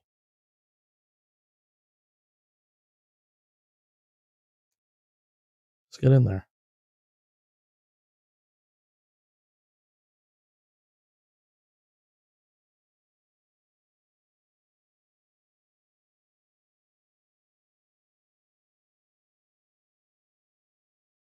Okay, yeah. I might have to bite the bullet and try for a different one. Because this is just not working out with the Flightanium. Unfortunately, not much I can do about that. I can get the clip to work if I just wanted to use the two screws. but I kind of don't want to do that. If I have 3 screws and 3 holes, I want to use all of them. And rather than mess up the screws to the point of where I can't use them, I'm just going to go ahead and put the old one back on.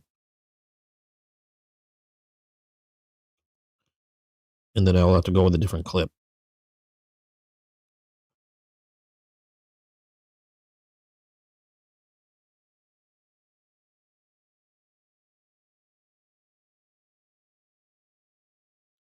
All right, kind of bummed out because that took a while to get here.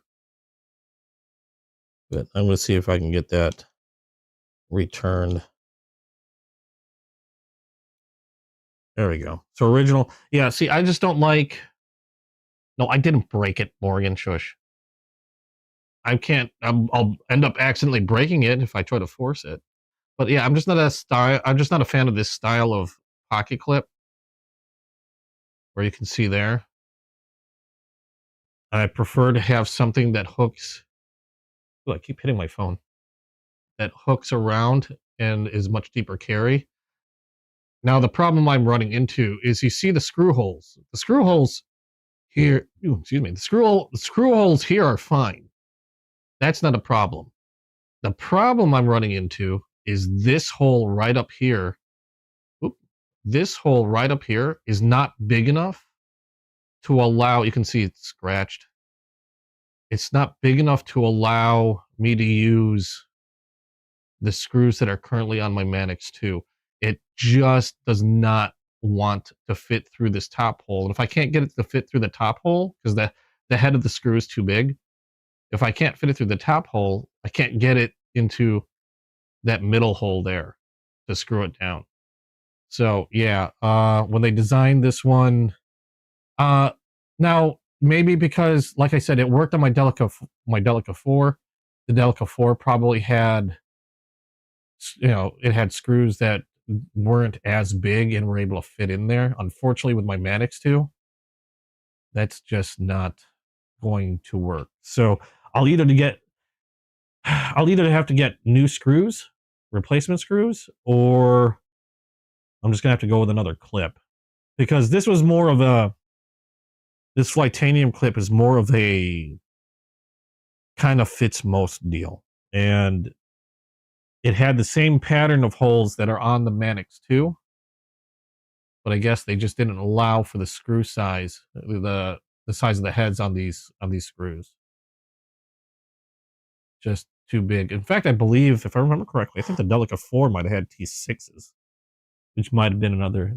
That could explain another thing.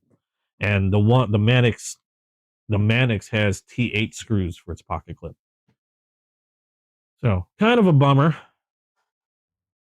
Let me see, where's my Delica? Yeah, see here. Oh, wait, no, the Delica 4 had... That's not it. Which one did I switch out? Oh, no, it was my PM2, not the Delica 4. Here, the PM2. Same type of clip.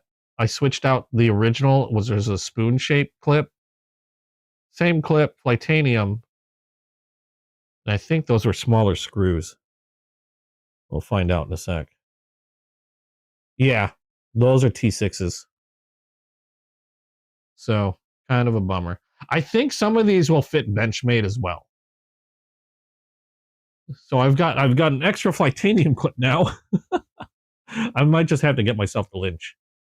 Because I think either the Lynch either comes specific for the Manix 2, or it includes replacement screws that'll work with the Manix 2. I'll have to look.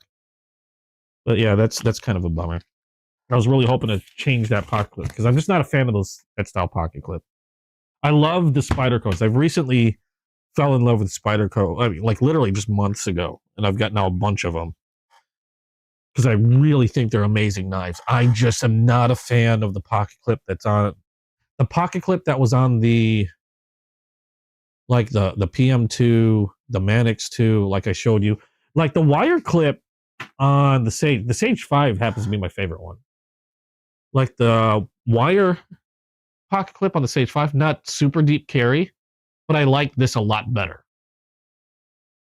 I just like the way that works a lot better than the spoon that's on like the Manix 2. I don't like this weird pinch thing here. And also the spoon just seems like overly freaking huge. So yeah, just not a fan of that. Everything else on the knife, freaking fantastic. Love it. And I still got to replace, and this one, this is the native 5. I got to replace the pocket clip on this. I don't know why I opened it. Because again, same style pocket clip that I'm not a fan of, except this one has a different spacing to its screws. So I know I have to get something specific, you know, like a native 5 specific pocket clip for that. All right, that did not work. Kind of a bummer. We'll have to hunt down the Lynch version. See, that one, the Flightanium, runs about $20. The Lynch, I think, ran just over 30, which is why, admittedly, I went for the Flightanium. I know a lot of people suggest Lynch. I know people are probably snickering, saying I should have gone for a Lynch. There you go. Oh yeah, Para 3. Did I say Para 2 or something else? I have a Para 3. I have a Manix 2. It might have been because I keep saying Manix 2. I have a Manix 2, Para 3, Sage 5. I have 2 Sage 5s, a Delica 4, Native 5, and a Tenacious. So, yeah, I kind of went nuts on Spyderco, but for good reason. They're great knives. All right, so the other thing that I was planning on doing is we're going to put a little modification on my Buck 110. And I saw somebody do this, and so I got curious. Now, what I have here, this one is an AI, it's made by AI Force. Now, I'm not familiar with the manufacturer. I went by ratings and all this other stuff, but these are thumb studs that you can put on bucks, like the Buck 110, the Buck 112, maybe other bucks. I'm not going to put, I have 2 of them here. This one came in a kit with 2. I'm not going to put one on my Buck 112 because my Buck 112 is automatic. There's no point. But what this will allow me to do is essentially make my buck one-hand opening. Now, it's not going to make it one-hand closure.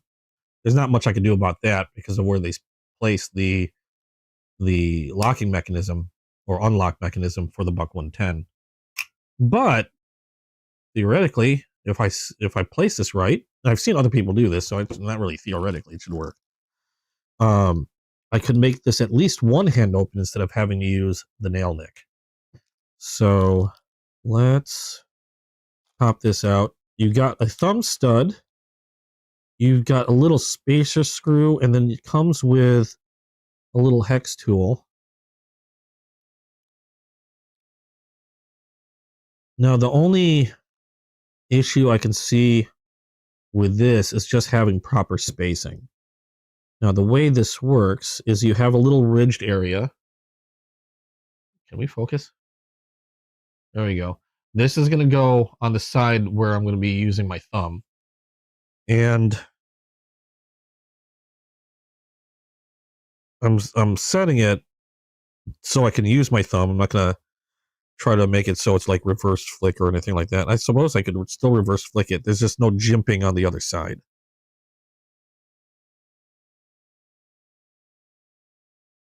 So we're going to give this a shot and see if I can get this to work, since I've been unsuccessful with a pocket clip.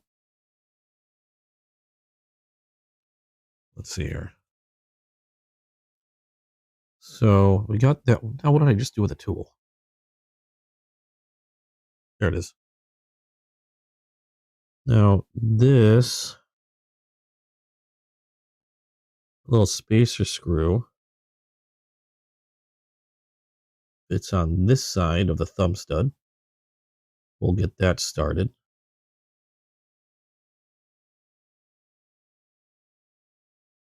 Just so I don't lose the screw. Okay, so that's in there. Uh-oh, stomach went empty. Gotta go eat. Go get something to eat. Thanks for stopping by. Appreciate it. Come again. I'll be here for a little while.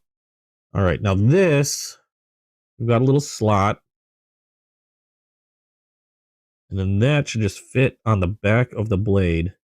Now, the question is where I'm going to put it. I want to put it somewhere that I can easily access it with my thumb, but not too far down. Otherwise, it'll just make it really difficult to roll up. So we're going to put it, I don't want it resting on the bolster. We're going to put it like right about, we'll put it like right there and see how that goes. This might take a little trial and error.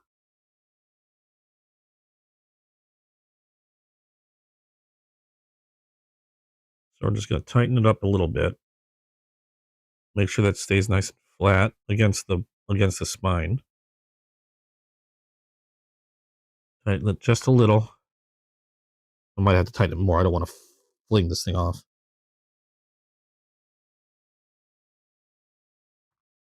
We'll see how that goes. Oh.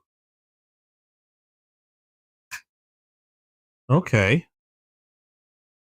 Not bad. I think I might want to put it down a little lower. So we're going to move that just a hair down. Again, we're going to make sure spacing wise, or let's see,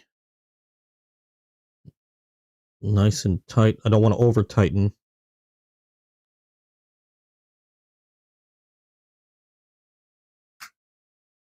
There we go. Now, it's not the quickest open, but it makes it one-handed open, which is what I wanted. That actually works really well. Now, there's nothing I can do about closing, but I think I might move it down a little bit more.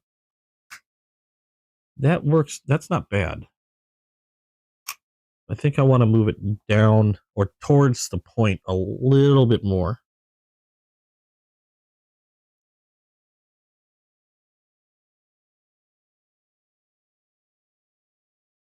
Now I know I'm probably scratching the back of my blade a little bit because of where I'm tightening that.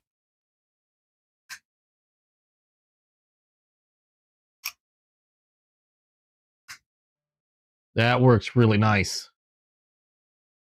I like it. Yay, success on something. I'm trying to be careful because this block is sharp as all get out. Shoot. Maybe I did move it too high.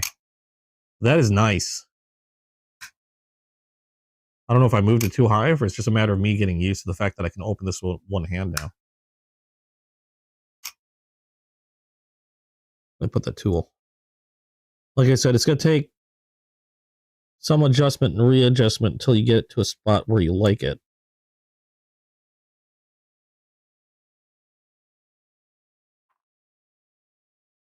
Making sure I have it nice and flat on there.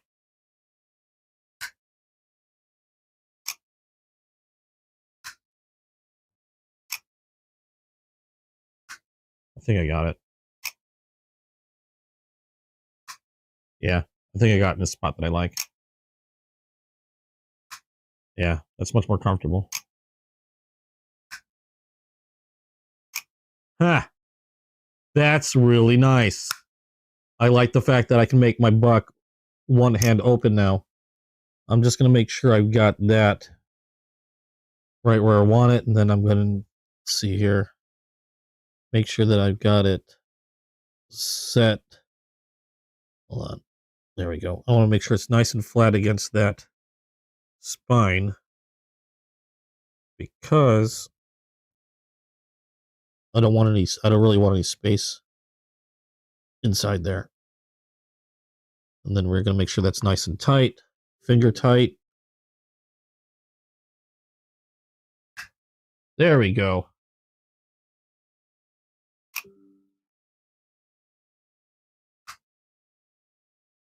Nice. Oh, I'm getting a lot of, oh, Discord. My Discord is dinging. That's pretty sweet. Now I keep, now that it's one hand open, I don't know if you noticed, but I was trying to pass my thumb over a non-existent liner lock that wasn't, a lock that wasn't there. That's cool. And oh, a nice little thing here is that actually gives me a nice little spot. I didn't think about that at all because it's raised off the spine. Let me see if I can focus again. It's raised off the spine there, as you can see. And I didn't think about it, but now that I have that there, it gives me a nice little spot to kind of, because there's no jimping on the back of the spine. It gives me a nice little spot to rest my thumb against. It gives me a little bit more of a, I don't know, I just feel like it makes the grip a little better. Kind of like how on the Spyderco's, especially with like the PM2, how it has that little ramp up on the back or that little shelf there, that little hump where I can kind of press my thumb up against and just makes it for a nice comfortable hold. Like it just form fits to how my thumb goes back there. Now I've got a little bit of a shelf back here. I can kind of do the same thing. Kind of push my thumb up against that thumb stud. And it actually feels really good. That's pretty nice. I want to make sure that this is nice and tight. I'm probably, what I'm going to do, actually, I should do that now. I'm going to go grab, I think I have some, where did I put my keys? I think I have some Loctite. I might go ahead and back that out and then add some Loctite to it. Except I need to know what I did with my keys. Crap. Like I said, I've created kind of a mess over here. And there they are. I think I have some Loctite in my gun cabinet. Unless I moved it somewhere. That's where I left it last anyway.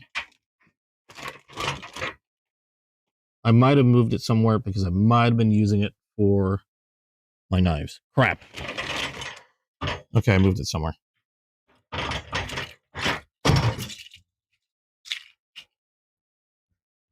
Which means I'm not quite sure where I put it. All right, so I know that's something that I'm going to do at a later time is take that back out and put some Loctite on that screw. Kind of, oh wait, found it. It was sitting there the whole time. I'll do that now. Have no clue why, what? Okay, so what we're going to do, we're going to close this up so I don't cut the crap out of myself. Put that away. And then I should mark this in some way. I think I got it.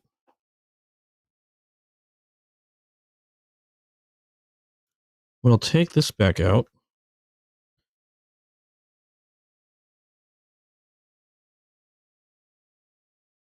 And then we will put some Loctite on the threads of this screw.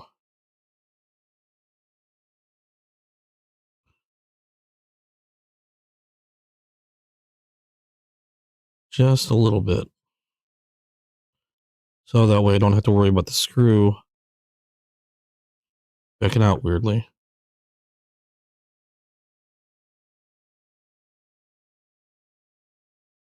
I've got blue Loctite here. And you don't need a lot. In fact, I'm just going to wipe a little bit on the... Oh my God. Well, now it's all over my hand. Wasn't meaning to put that much on there.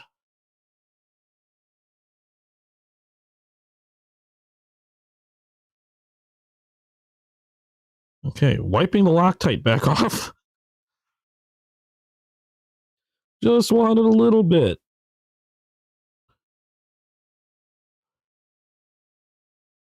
And I've probably got plenty on there. Oh my God, now it's just... Stop pouring out of my tube. That's... Really? That's probably more than enough Loctite that I'll ever need. All right, now this is going to go... I don't know how I'm going to do this. Holy crap. I'll just drop that back on top there. And then I'm going to wipe my fingers off because we've got so much Loctite on my fingers.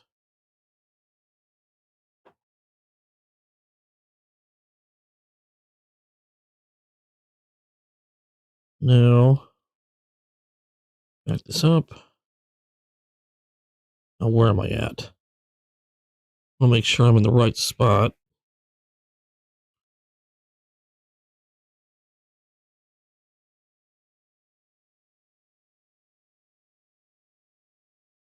Tighten that down again. Ah, jeez. Drop my tool. We're nice and flat. There we go. Managed to spill some Loctite on the outer thread. That's not going to go anywhere. All right, so make sure you got it where you want. I would suggest using blue and not red Loctite. Oh, geez.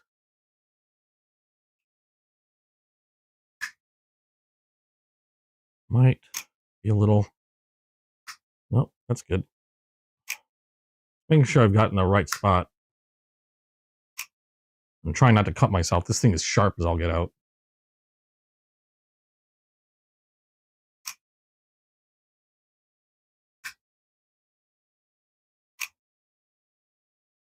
I mean, this knife's bit me once already. Was not happy about that.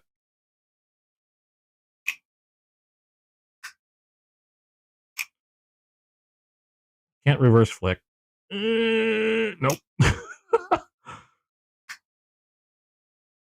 I'm not sure if I actually moved. Is that where I had it before?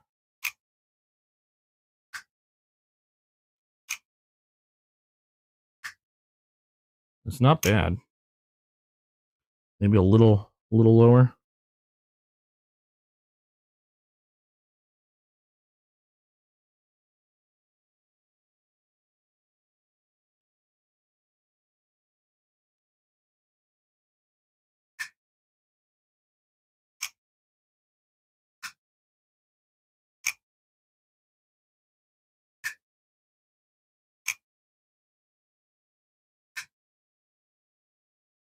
That's better.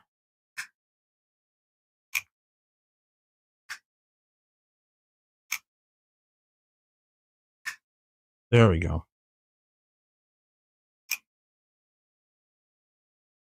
Think that's about where I want it.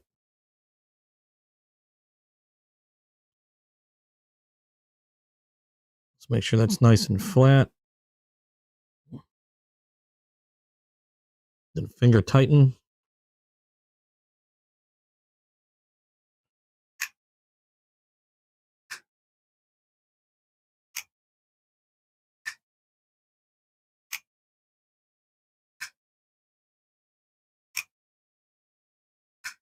Nice.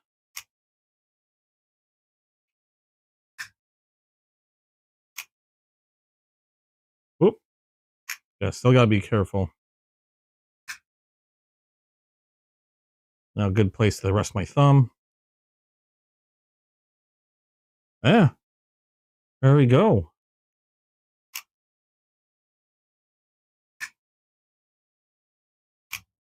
Now I have a one-hand opening buck 110. That worked out a lot better. Hey, boss, how you doing? That's pretty sweet. Oh, I still have a little space up there. Thought I got rid of it.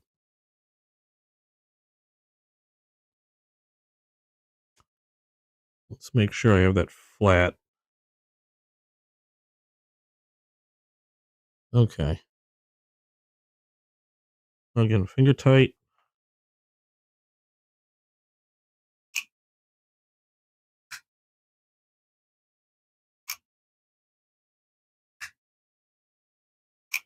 Don't think I moved it. Nope.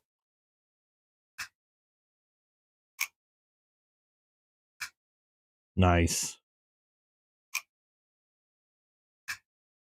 I like it.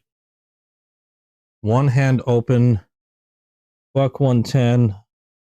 Got the spacing good on that.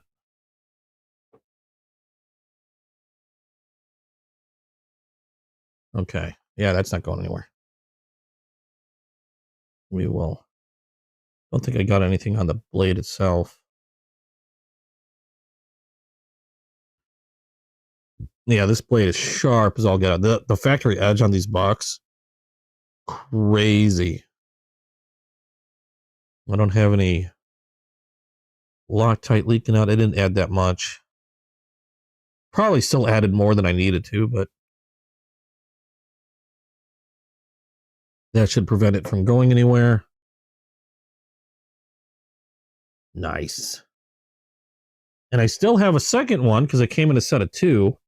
So if I get a regular 112, it should work exactly the same way. Obviously just a smaller knife. And I can make the 112 single hand open as well. Still need to use two hands to close, but that's a minor thing. And doesn't look too bad. It matches the hardware. That's pretty nice.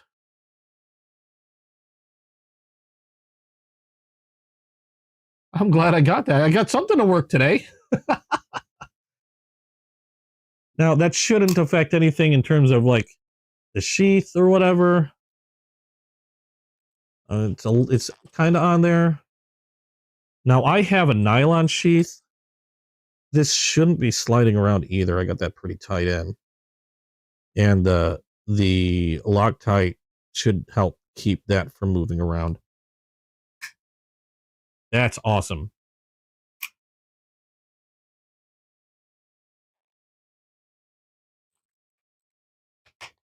So I've got the nylon sheath. Still fits perfectly fine in there. No big deal. Sweet. You got it to work. Nice. Boop. All right. So how you doing, boss? Hope you're having a good one. How's everybody else doing? Who else got anything new for the week? Let me check. What do you have there? I was getting dinged. I didn't see who was dinging me. Oh, pocket clips. Okay. I see them. I don't know if my only issue is I don't know if I can get past AliExpress though. I'm not the biggest fan of AliExpress, but that's me. I know a lot of people have gotten a lot of stuff from AliExpress. I just can't get myself past it. That's my own little quirk, I guess, but that might help me find something similar though. So thank you for checking. I'll definitely take a look. You're waiting on a Machine-Wise Mojave clone. Oh, excuse me. I'm not sure what a Machine-Wise Mojave is.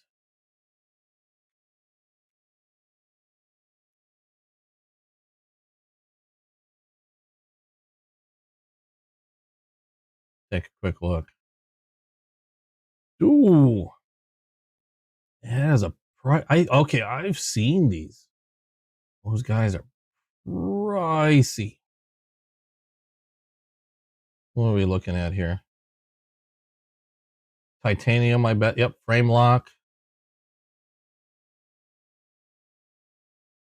I don't know what grade 5 titanium means. Looks kind of like... I'm trying to place it. Looks like another knife that I've seen. What are the specs on this one? Blade material reference.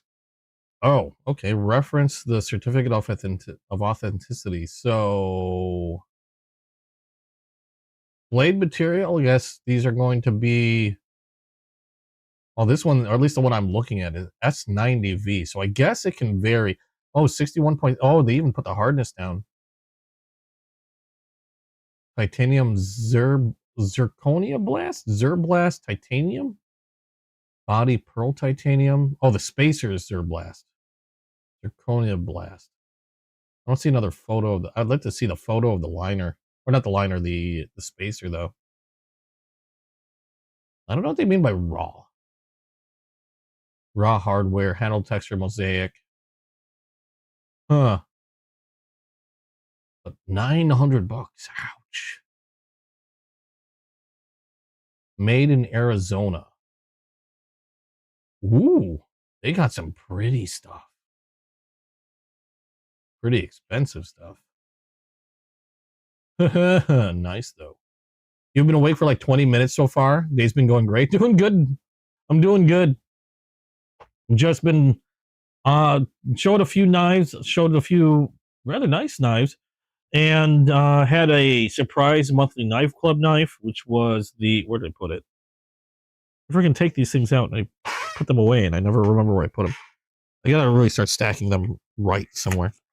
The Tenable Bomber, I'm gonna just take it back out because I'm just probably throw this right in the case. The Tenable Bomber, my second overbuilt knife next to the Concept Corvids. Just a chunky fella. This thing's just... I want a Midgard Messer knife. Just, they're ridiculously huge. I wonder if Concept has a premium version of this. I never looked. And if they have a premium version... Concept Bomber. Because this is their tenable version, which is their budget. And they have the Corvids. I don't see the Bomber. Okay, so now maybe they don't have a Bomber version or a premium Bomber version. That's a big possibility. A lot of times, there's a lot of tenables that are generally budget versions of the Concept premiums. Like, I really would love a Concept Fenrir, but yeah, I'm not seeing a Bomber from Concept. I would have liked to see one with, like, I don't know, like the 154 CM steel or S35 VN, but that's a lot of steel. The blade is so thick on this thing. I mean, that's massive. I mean, they did the 154 CM they have for their Corvids is pretty thick. This is still much thicker than what's on the Corvid. Kind of a bummer. But yeah, I would have loved to see this with a S35 VN steel. And of course, now that I'm looking at Concept's website, I'm seeing some new stuff from them. The Concept Sif. Oh, that's pretty looking. It's also large. Almost a 4-inch blade, 3.76-inch blade, S35 VN steel. At just a hair under $200. Wait, they have a Valentine's Day special still going on? Buy 3 items at 20% off. There went all my money. Yeah, no, Concept and now Tenable. Tenable's got some really nice stuff at much more affordable pricing. Like, that's, again, I have a Fenrir from them. And like the Fenrirs on Concept site, if you wanted to go with a premium model, how much do they run you? Their frame lock, I think the Concept that they're going to be different. I think the Concepts Are they all frame lock? Or is the frame lock new for the Fenrir? It might be new for the Fenrir because I could have sworn Concept had crossbar lock Fenrirs. But I wonder if they're because I have like this concept not concept. I have this crossbar. I have like crossbar fatigue. Like I have so many nothing wrong in my opinion with the crossbar lock. They're solid locks. I know people have complained about the springs, but I have so many crossbar locks that I have like I don't really have a desire to own another one unless it's just something that really, really catches my eye. The frame, yeah, it looks like the frame lock's the newest version. And oh my god. No. Oh, D2 blade though. I mean, I don't mind D2 steel. I just would prefer other steels. They have a now it's concept branded, not tenable. But they're gonna have where's my Fenrir? Where did I put it? There you are. So this is what the Fenrir is. Harpoon style blade. Really sweet one. This one is a crossbar lock version. And I wouldn't mind a frame lock version. But this one was done in, did I say Nitro V? Well, yeah, this one's done in Nitro V steel, which I thought was really cool. But they have, oh, these are fixed blades. Okay, so they have some fixed blades coming out that's in D2. Okay. I didn't notice they were fixed blade. Because I was gonna say they're pretty inexpensive at like between 50 to 60 bucks. There's a $100 version. But these also could be, I don't know if these are collabs, because sometimes they'll do a collaboration with different retailers. Hey, I'm Mike Dropped. How you doing? I would love a frame lock version of these. Where's their frame locks again? Crap, darn it. I want a caveman. They have these new knives called it's called a caveman 20 CV steel. They have 20 CV or Damascus steel. I think those are running a little like around 200. How much were these running? Yeah, 250 bucks. Well, 250 for the Damascus steel, about 240 for the CPM 20 CV steel. If I got one, I'd probably be leaning towards the 20 CV, but that's still looking at about $250 for the caveman. And those are frame locks, but I'm segueing. Where's the Fenrir? S35 VN steel frame lock, 183 bucks for the frame lock version of this with S35 VN steel. They have a rose gold version. Ooh, okay, well, shit. I gotta save money. You like a caveman knife? The caveman knife is the one I'm looking at. It's called it's made by Concept, KANSEPT. Just a really cool knife. I like this. I like the blade shape of it. It was I believe it was a sheep's foot. Where is it again? Because otherwise God damn it. Get over there. I wonder if, from February 10th to 14th. Never mind. No more Valentine's Day sale. Okay, will you scooch over so I can see the knife I'm loving to look at? Caveman. Yeah, kind of like a sheep's foot style blade. Like almost like it's a modified sheep's foot. It's got a clip at the point. Yeah, those are running about 250 bucks, but they're beautiful. I will, if you want to know what type of knife I'm looking for, I'm going to go ahead and I'll paste this in chat. That's the knife I'm looking at. That's right direct from Concept Knives. Is it Concept? Yeah, conceptknives.com. I don't know if there's going to be any other pricing on other retailers.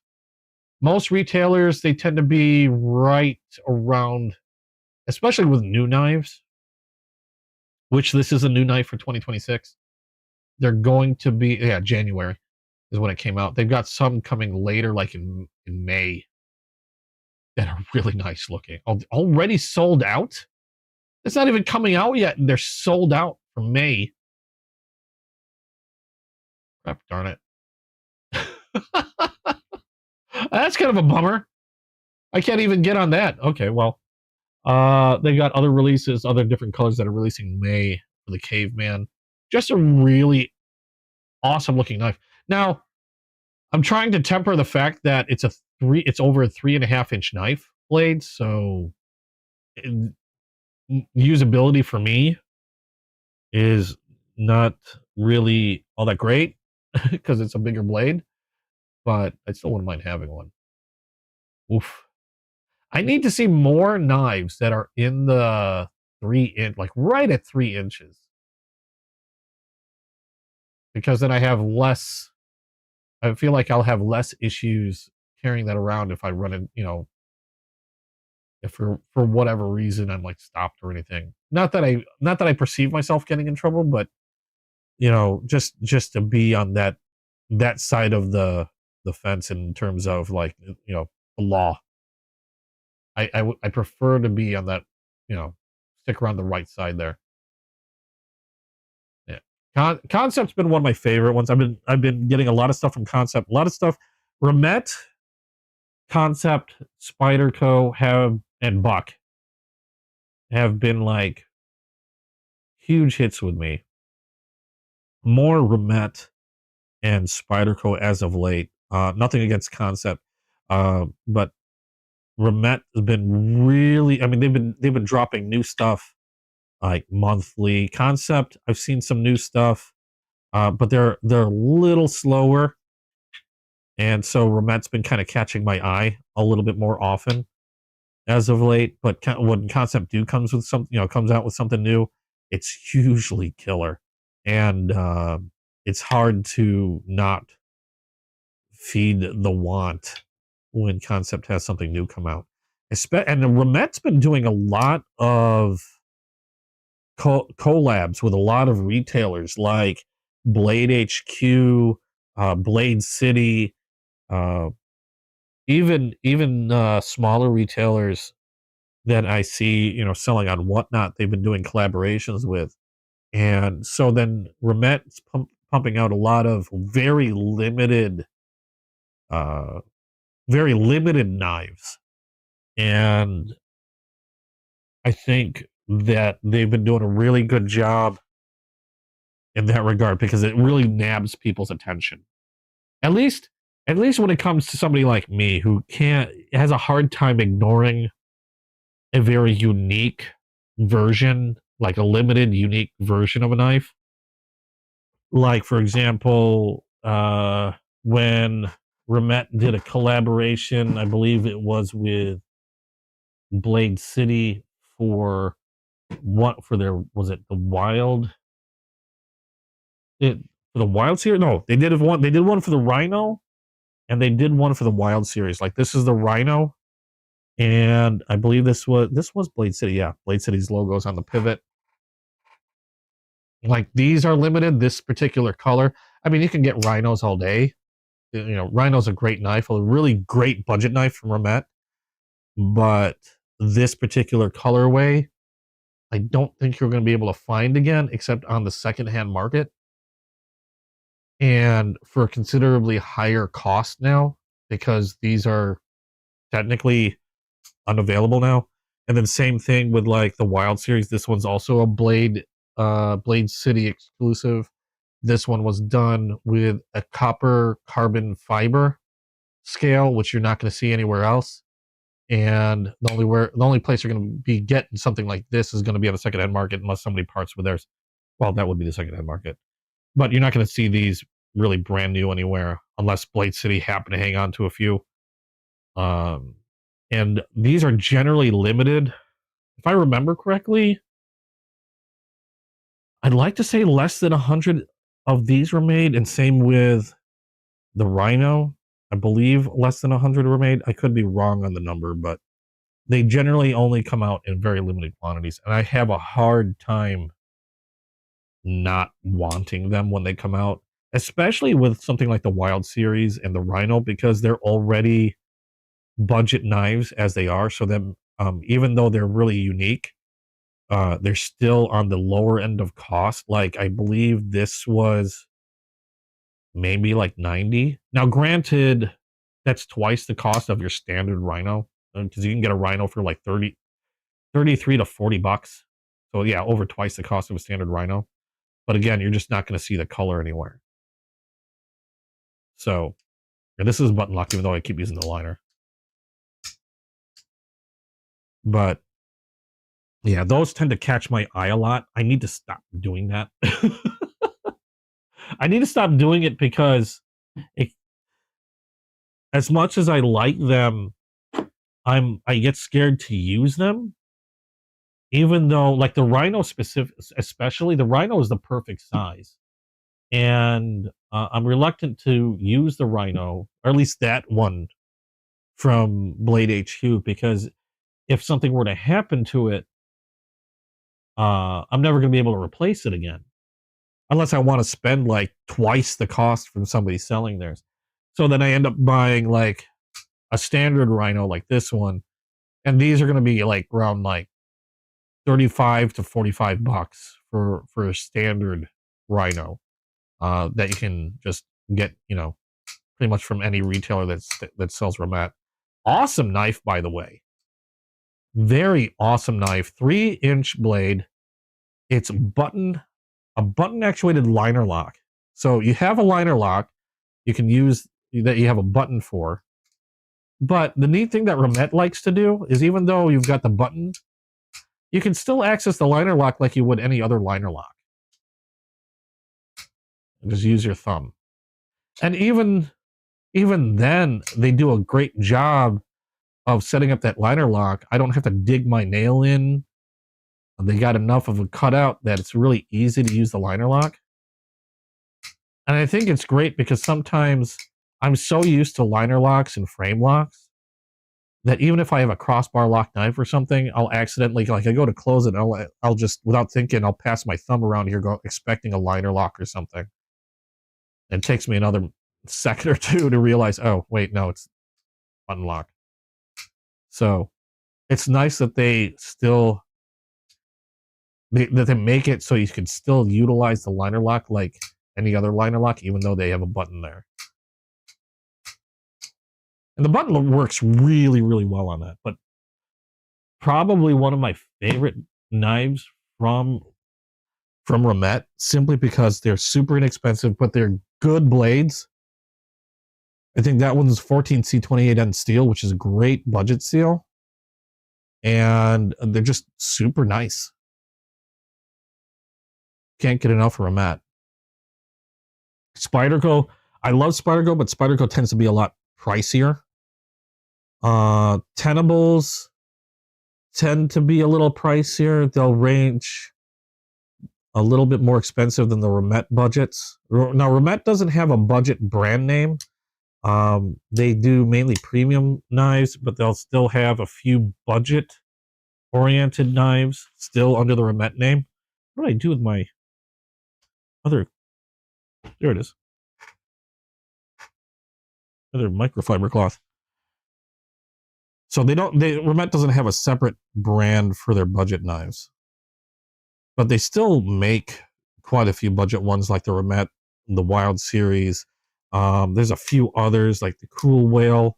A lot of times they'll have a premium knife and then they'll make a budget version of it still under the Ramet name. So you don't have to worry about brand names.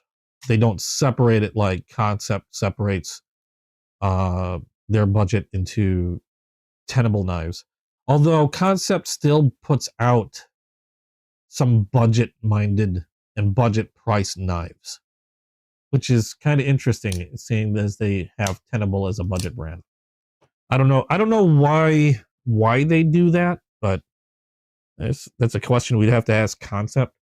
Because I have, like, for example, this Concept. This is a budget-minded Concept. This is, I believe these were under 50 bucks.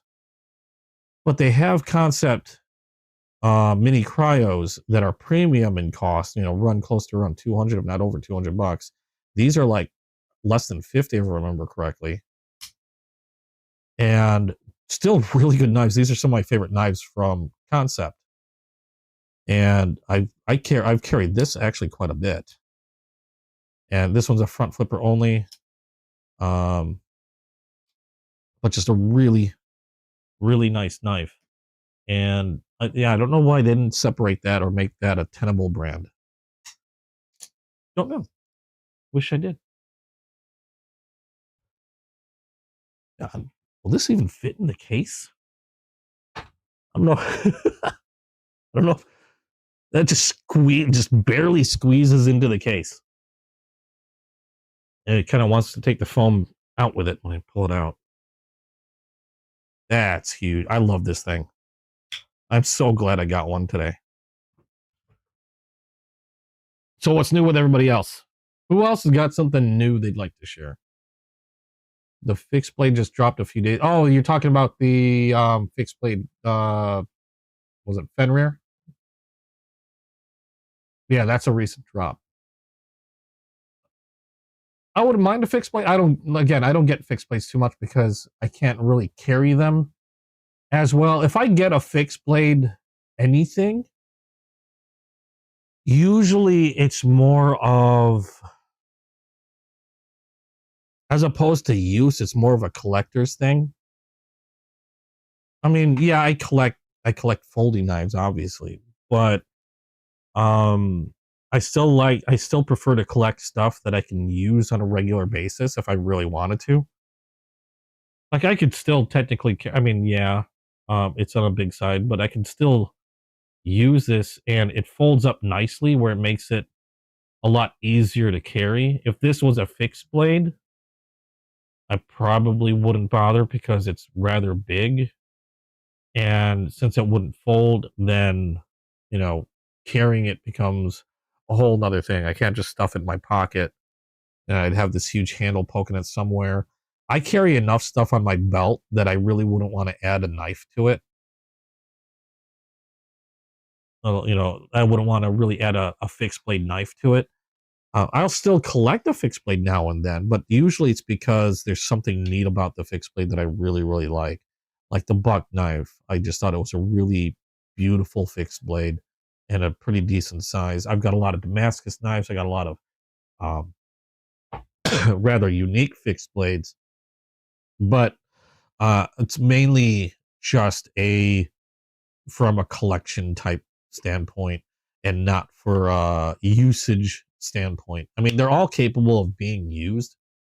I mean, they're all perfectly feasible tools, but for me, it's more of a collector's thing. So I don't collect them as often. It's just the folding knives that really catch my attention because at least those I can carry a lot more easily. I can carry them concealed when I need to, and I'm not taking up space on my belt, which is usually like my belt I conceal carry, so I have a lot of stuff already hanging off my belt. So adding another knife and all this other stuff, I mean, I'm pretty much out of belt real estate as it is. Otherwise, I probably would. If it wasn't for that, I'd probably carry a knife more often. I'd probably carry a knife on, or like a fixed blade more often. Because I've got a lot of fixed blades. Some of them are really like there is one fixed blade that I do carry every once in a while because it's very small, and the way the sheath works gives me a little bit more flexibility on how I carry it or how I can carry it. And then that would be this one here. This one's made by Vosteed. I have a lanyard attached to it. But this one's made by Vosteed. And this is the Quokka. And I've done a video on this before. But I have it set so if I wanted to clip it to my belt, it will sit horizontally. And my favorite way to carry at least this one, if I am carrying this one, again, I don't carry fixed blades too often, but if I do carry a fixed blade, it's usually this one.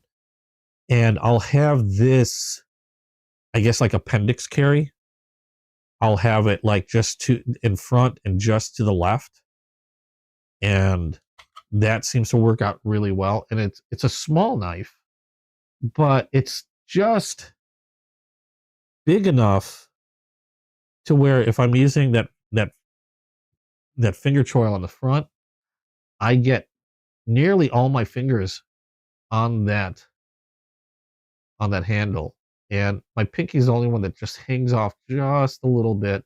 That's another reason why I put the lanyard there, is because that gives me just a little bit. I can also, one thing I noticed with the lanyard that I really like is if I want to fill up my grip, I can fold the lanyard over like this, and it makes it really comfortable. Like it like rounds out the grip a little bit. Like I have a little bit more meat on that grip, and it feels a lot. It feels very comfortable in the hand. I can either put it on this side, or I can fold it over on this side. Either way, it doesn't matter. It just fills up that grip nicely, so it feels like I'm holding a much bigger knife. And it's still just as comfortable without it, but I just thought that was a neat thing that I can do. And I actually like the feeling of having it where my fingers are. And it just feels really good. But if I carry a fixed blade, more often than not, it's going to be this one here, just because of its size and the way the sheath works, where I can adjust this so I can hold it, I can carry it horizontal, carry on my belt. Now, if they had a way for me to adjust something like, let's see, where's my Buck 112? There we are. Like this one, there's no adjustment to it. It's going to be carried. In this case, I have it tipped down in the sheath, and you can't change that in any way with the leather ones unless you get a leather sheath that has horizontal belt loops or something.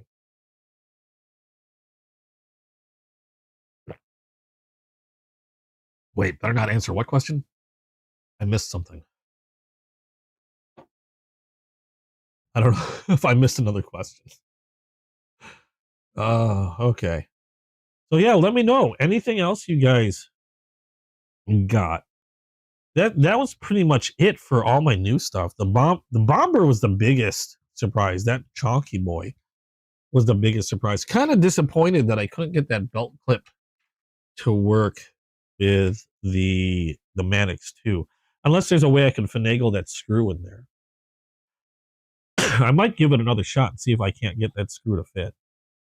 I don't know how I do it. I could try and rotary it out a little bit. I don't know if I could, because I just realized the clip is supposed to be titanium, which means I'm not rotoring anything.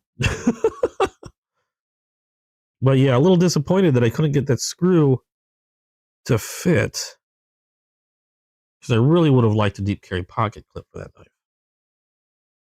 So yeah, I'm going to be hunting down a Lynch, I think. In fact, last time I've looked at Lynch, they were always out. Let me see here.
Oh, wait, muted?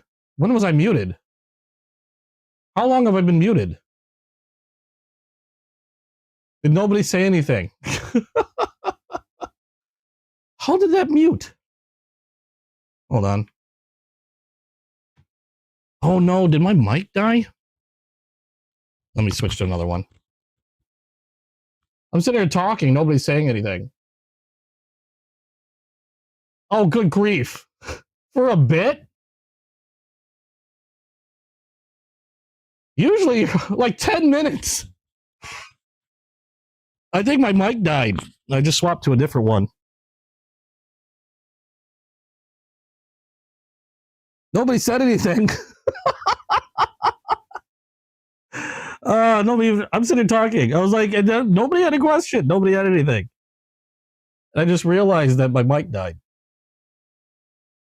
Just recharge. Oh, don't tell me these mics are going. I've been using these for a while though. Thought I had them fully charged. I was trying to show. I was talking about like the pocket clip. I was trying to show the Lynch Northwest pocket clips because I was thinking I might be going with the Lynch Northwest pocket knives. You thought I was getting some stuff set up. Oh god, I think that's the second time that's happened where a mic's died. While I was talking about something. I thought you guys were just being quiet.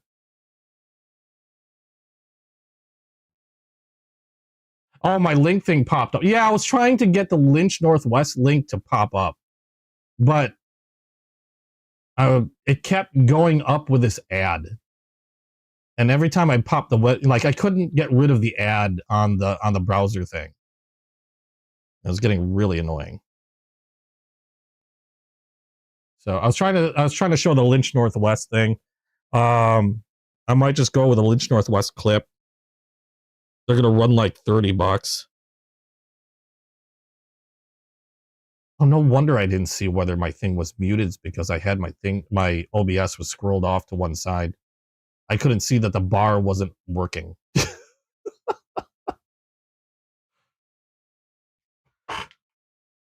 Normally, I'll keep an eye on the bar, but I didn't realize I had the bar like slid off. The little audio, what do you call it?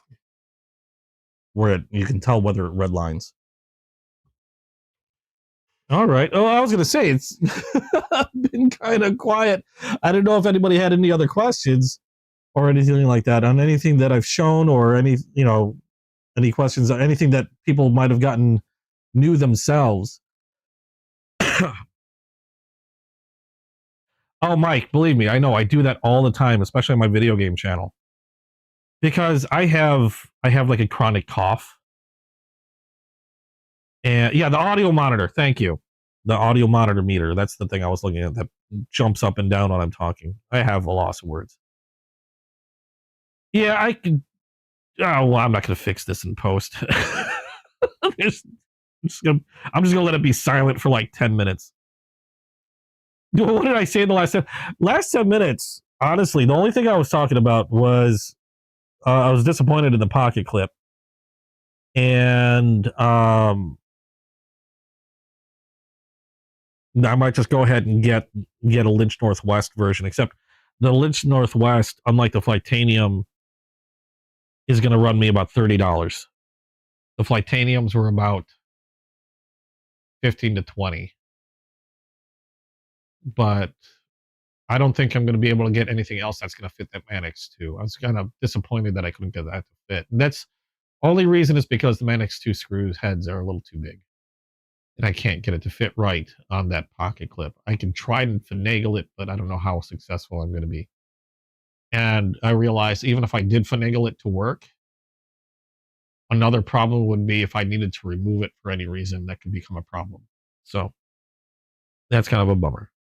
The other thing was just if you guys had any questions on anything that I've showed today. I know I didn't have a lot of knives today. We had the big surprise was the Concept Bomber, and I had the fixed blade buck, which was this here, which I still think was really cool. And I was talking about, like, I don't get fixed blades too often because I don't have anything to carry them, or I don't have a good way of carrying them.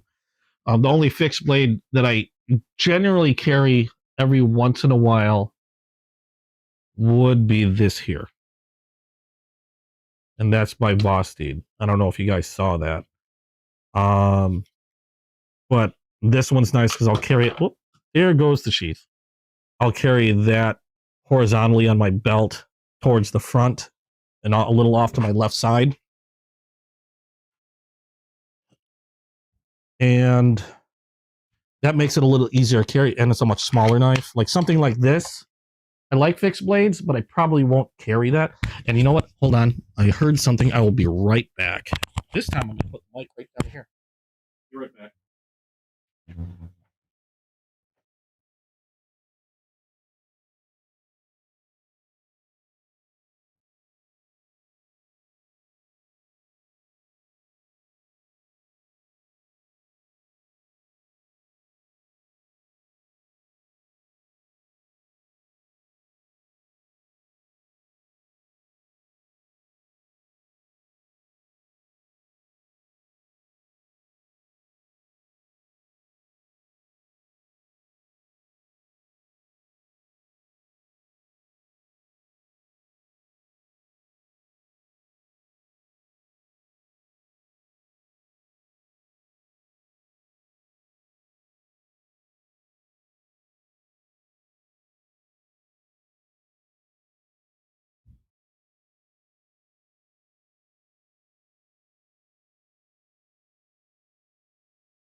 Okay, I thought I heard something like bang, so I just want to make sure everything was okay there. But you have that buck? Which one? This fixed blade? This is the Buck 117 Brahma that I showed earlier. This one is the Heritage version of the Cocobolo. I hope I'm saying that right. The Cocobolo handle. And I got that one just last week. Yeah, usually Morgan's like freaking out if she hasn't heard me. This one's a little different because I don't mute this one. Usually, now when I'm on my video game channel, I have a mute button. Like if I start coughing, that I can just press. And a lot of times I'll think I pressed it and I might not have either hit it enough, or I just either missed it because there's like a knob that's also like a button, but it's not a button. And I've realized I'll poke the knob thinking I hit the button and I didn't. So I'll end up staying muted. And then usually Morgan's like screaming at me at that point, like typing in caps saying you're quiet. But the night I'm using, you just saw that little lavalier mic that I clip onto my shirt. Usually that doesn't get muted because it's kind of a process to mute. Like I have to go find it, click it, all that other stuff. And usually if I end up in a coughing fit, you're going to hear it. It's been pretty good today. I haven't had to worry about coughing fits. What else did I show today? Oh, the gravity knife from Ramet. That was another interesting one that I showed earlier. And we were talking a little bit about that one because the legality on these gravity knives. And fortunately, they're legal for me to own and carry. But for a lot of people, they're still highly illegal to even own. Which to me is just, I don't know. It's the way I see it, it's kind of a stupid law. Because the only reason why these things were made illegal, and same with switchblades, the only reason that these things were made illegal is because of their association with things like gangs and violence and stuff like that. But I was talking about earlier how, I mean, I've got knives that I can flick out and utilize a lot faster than I can this gravity knife. And even my automatics, with the exception of one OTF that I have, even my other automatics, I think it's easier just to use something like my Spyderco or any other folding knife that I have other than use my automatics. Because even with those automatics, like for example, my Kershaw Launch, it's relatively quick. I mean, I just have to press a button, but I still have to close it. I'm using two hands. I mean, I've shown I could close it with one hand, but the spring's pretty strong, so I get a little nervous. Because if I slip at any point, this is a sharp knife. This thing is sharp as hell. So it makes me a little nervous closing it that way. I usually just use two hands, or like somebody said earlier, they will press the button. I'll do the same thing. I'll press the button and then I'll like run the back of the blade, the spine of the blade, across my thigh and essentially fold it over like that. So that's how I use this. But in terms of speed of use, like all those, you know, especially the gravity knife, because it's not the fastest knife unless I flick it out. And even then, it's a very exaggerated motion to do. I mean, I've got other knives that are just as quick, well, if not faster to open. Like this is my Demco. And just as quick, if not easier to close or quicker to close. That, you know, how is this any more dangerous than any other knife? Really, to be quite honest. I mean, some people say concealability. Hello. I mean, if you really want concealability, hold on. Here's my Kershaw Bel Air. And again, just as quick, if not faster to open, faster to close. I don't need to do as much an exaggerated movement, at least with a gravity knife. I don't need two hands to close it like I do a lot of my switchblade style knives. The only knife that I have that's automatic, is fully automatic, are my OTFs, and those are the only ones that are relatively quick in and out.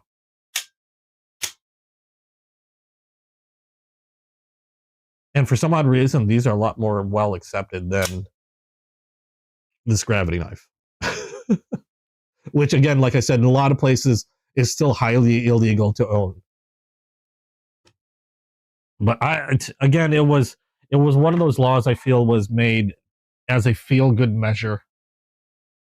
Like, you know, because they were associated with gangs and violence, you know, they wanted people to feel better by outlawing something that was associated with it. Even though, I mean, more often than not, these things are a much better option. I mean, they're definitely cool. Not that I dislike this knife at all. I actually really like this knife. I did a video. I haven't posted it up yet, but I did an unboxing video when I first got this. And it's a really nice and really cool knife. But that's the thing, is it's a cool knife. But utility-wise, I'd rather have my regular folders. Like, I doubt I'm ever really going to carry this. This is more of a, this was cool, like to have it part of my collection type deal. And that's pretty much it. You know, why, it just baffles me why somebody would think, like, scary. Yet they're perfectly fine with, like, not scary? Scary. Not scary, scary. I don't know. And it's the perceptions that some lawmakers like to put out, demonizing certain objects that I feel they have no real understanding. Like no understanding. It's the same when it comes to like firearms and things like that. They make all these laws and regulations, and the people making these laws and regulations have absolutely no understanding on what they're making the laws about. Yeah, I said that before. I actually mentioned West Side Story. Exactly. I mentioned West Side Story. Blame West Side Story because there was a gang using switchblades in West Side Story, and I'm surprised they didn't outlaw dancing. Dancing and singing. Although we did have a movie about that. We did have a movie about that. Outlawed dancing. But, I mean, admittedly, I guess if somebody were to do if somebody were to go like this, come at me and then grab my hand and start dancing, I might be a little worried. I'd also be very confused. I'd also be very confused. But yeah, I think it's utterly ridiculous because you've got people making laws on things and about things that they have no true understanding about what they are. And I think that's entirely the reason why something like this is in a lot of places still regarded as highly illegal. But this is perfectly fine. This is perfectly fine. Okay? Illegal, perfectly fine. Illegal. Now, for me, this is legal. I can carry this. They changed the laws in my state. I can carry this. Granted, I have to have a concealed carry in order to carry this. I have to have a concealed carry license. As ridiculous as it sounds, it's legal to own without one. I mean, you can have one and keep it in your home, no big deal. But if I wanted to carry this, I have to have a concealed carry license. So technically, I can't carry this. But again, in a lot of places, illegal, legal, perfectly fine. It's like, I mean, I'm in IT. I know nothing about. I know very well. Granted, I might know a little bit more medical in some regards than maybe your average person because I deal with a lot more medical stuff. But I wouldn't trust my stuff with regulating anything medical. Well, I'm not in it. It's like asking. I don't know. Your average Joe. Hey, you drive a car? Yes. Okay, we need you to make laws on driving. Why? Because you drive a car. A lot of the people making laws don't even drive. Haven't even handled one of these before, outside of maybe a news conference, and they're making laws about that. Same thing with firearms. Yeah, I'm getting into a rant now.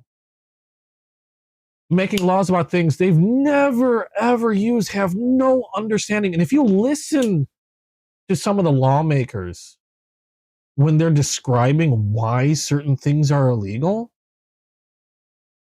the terms they use and the sheer lack of understanding and lack of knowledge that they have on what they're making laws about is absolutely absurd. I would love it, like it in a maybe not a perfect world, but in a better world, lawmakers would be experts in the usage and knowledge of the item they're making laws about. Something like maybe a group of knife manufacturers, users, collectors. Hell, I'm up to it. Okay. Are a lot more qualified, in my opinion, in regards to laws regarding knives than your typical lawmaker who knows nothing other than, oh, it's scary. Sorry, you're an idiot. Same thing with firearms. I think if you're going to be making laws about firearms, Have a friggin' clue on what you're making the law on. Know what you're talking about. In fact, have a lot of experience in using one before making a law about one.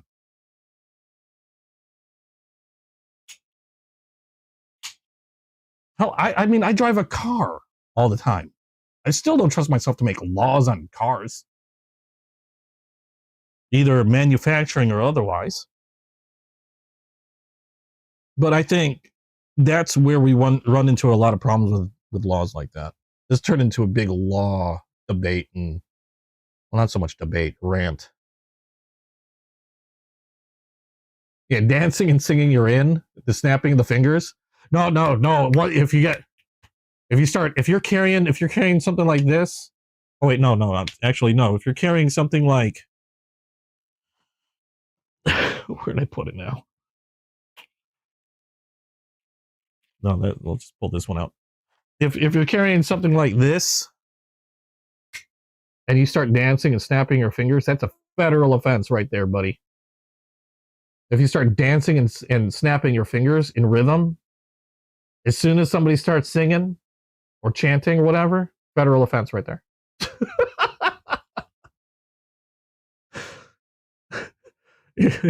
You're done. You're done for. That's it. You're not allowed to dance and snap your fingers while carrying one of these, because you're part of the bad group. You're in the naughty group. I'm not allowed to own because it's scary. It makes me uncomfortable. Good grief. But yeah, that's sorry if I get into a rant, but it's freaking stupid. Yes, I think it's freaking stupid. You got all these people making laws and they have no idea what they're fucking talking about.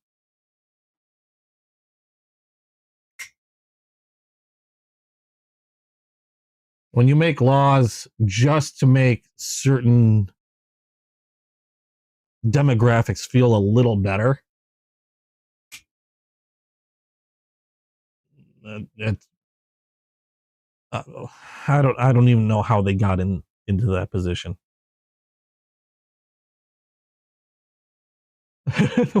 What's terrifying? Oh, you mean, I'm sorry, the automatic with its singing, dancing, and snapping?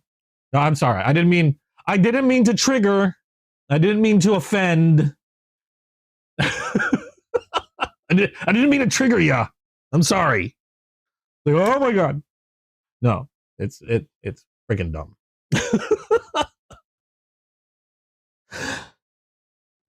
And if a image of one of these on a screen worries you, that I'm not the one with the problem. I'm just going to say it that way. I'm not the one with the issue. It's called appeasing the loudest. Well, yeah, it's appeasing the loudest because they're having a temper tantrum. Like a toddler has a temper tantrum. They tend to be really loud. And sometimes you just want them to shut up. Maybe that's what it is they make dumb laws just to get somebody to shut up, which I think is a dumb thing to do to begin with. Yeah, there's a rant for if you wanted to hear a rant on my channel. Yes, I'm more prone to rant on this channel than I am on my video game channel. It's only if it's in 1080p. This is in 1080p. I think this is 1080p. This should be 1080p. So the fact that this might frighten somebody, I don't know. People are weird. But yeah, no. This was one of my yeah. This is if anything, this is more dangerous to the blade itself. But yeah, this was one of the cooler things that I opened. This one I actually got last week, but again, I didn't run a live show. that Saturday because of Valentine's Day. And I like it. It's really cool. It's really neat. As far as usage wise, I mean, it's nothing any more special than any other knife that I own. Like I said, something like the Kershaw Bel Air, I think is more useful because it's easier to manipulate, just as quick, has a very strong, solid lock with a crossbar lock. It's just as easy to close, if not easier to close. If it came down to an emergency, like, oh no, got into an accident, got to cut my belt. And by the way, don't trust belt cutters. They suck. I haven't seen a belt cutter yet that worked very well, other than just having a sharp knife. You're better off with a sharp knife than one of those goofy belt cutters they have at the end of some tactical knives. Those generally suck. They generally don't work very well. And you're going to end up struggling for a while. Just use a knife. But yeah, like in an emergency, I would prefer having something like my Kershaw, my Spyderco, any of my other folding knives than... So I keep knocking my squirrel from Morgan. Other than, like, say, this gravity knife, which is taking me some getting used to still. Because you have to use kinetic force in order to pop the blade out. It's why they call it a gravity knife. And if you're in a weird situation where either your movement is a little limited, god dang it, your movement might be a little limited, or you can't move your arm to flick the blade out, or say you're having trouble with you turned upside down trying to have trouble, where's gravity going? This could be an issue. I like it. It's cool as far as usefulness is concerned. If you're in no hurry, if you're not in a rush, you're just cutting boxes, opening packages, etc. It's a neat knife. It works. It's sharp as hell. It does what it needs to do.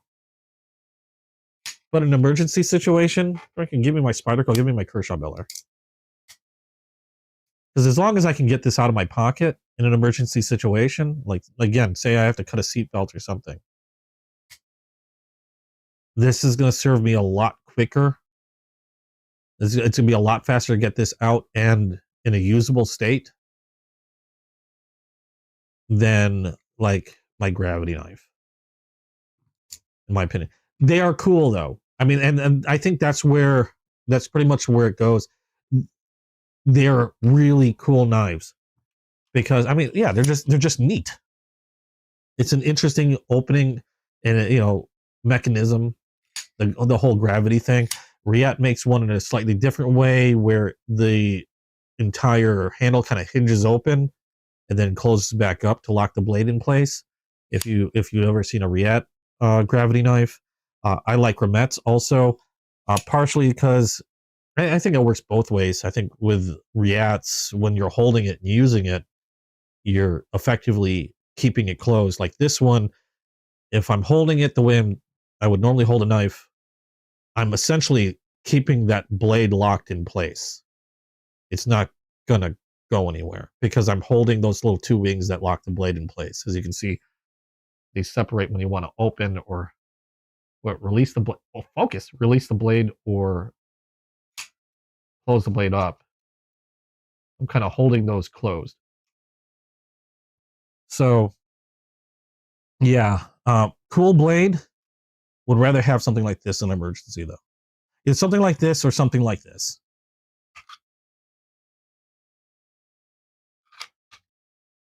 But you can't beat the cool factor, though. They're just neat. They're just really neat. Same with the automatics. I love the automatics, especially the side opening ones. They're just really cool.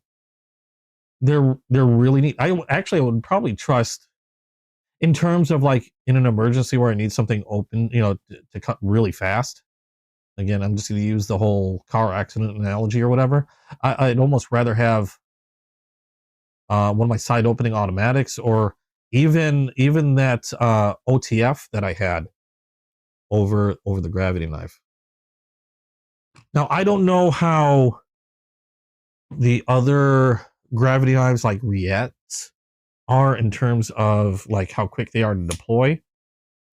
I know they work in a similar fashion, so I would assume you're going to have same issues. I mean, but they are really cool. It is a nice knife. I really do like it. But I don't think it makes it any more like the gravity deployment is just a different way of deploying the knife. I don't think it doesn't make it any more dangerous. It doesn't make it any more useful. In fact, if anything, it's a little slower in dealing with. But then if you're going into getting or wanting a gravity knife, I would think you're going into it with that understanding that it's not it's not an automatic knife. B, you're relying on gravity, to manipulate the blade. So as long as you understand that, yeah, I think they're really cool knives. But yeah, I'd rather have my other ones in any sort of emergency. Durant new. And then the only other thing that I did today, other than I tried to get a new pocket clip on my Spyderco, which didn't work.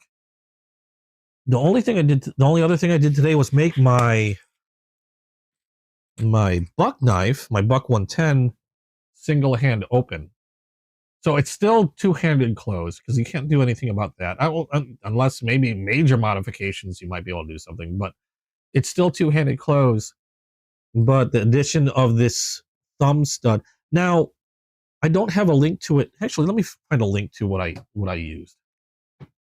Because if you have a buck 110 or a buck 112, you might like this. And I got it from Amazon, and they were not expensive at all. Let me see here. Let me find it, and I can show it to you guys. So,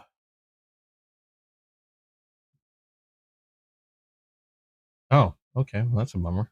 This product is excluded from the Associates program. But why? Okay, well, it's cheap anyway. This particular one, it's made by, they call it AI Force. There's a few different manufacturers. I was looking at reviews and stuff. So, to try to get the best possible version, I guess. And let me see here.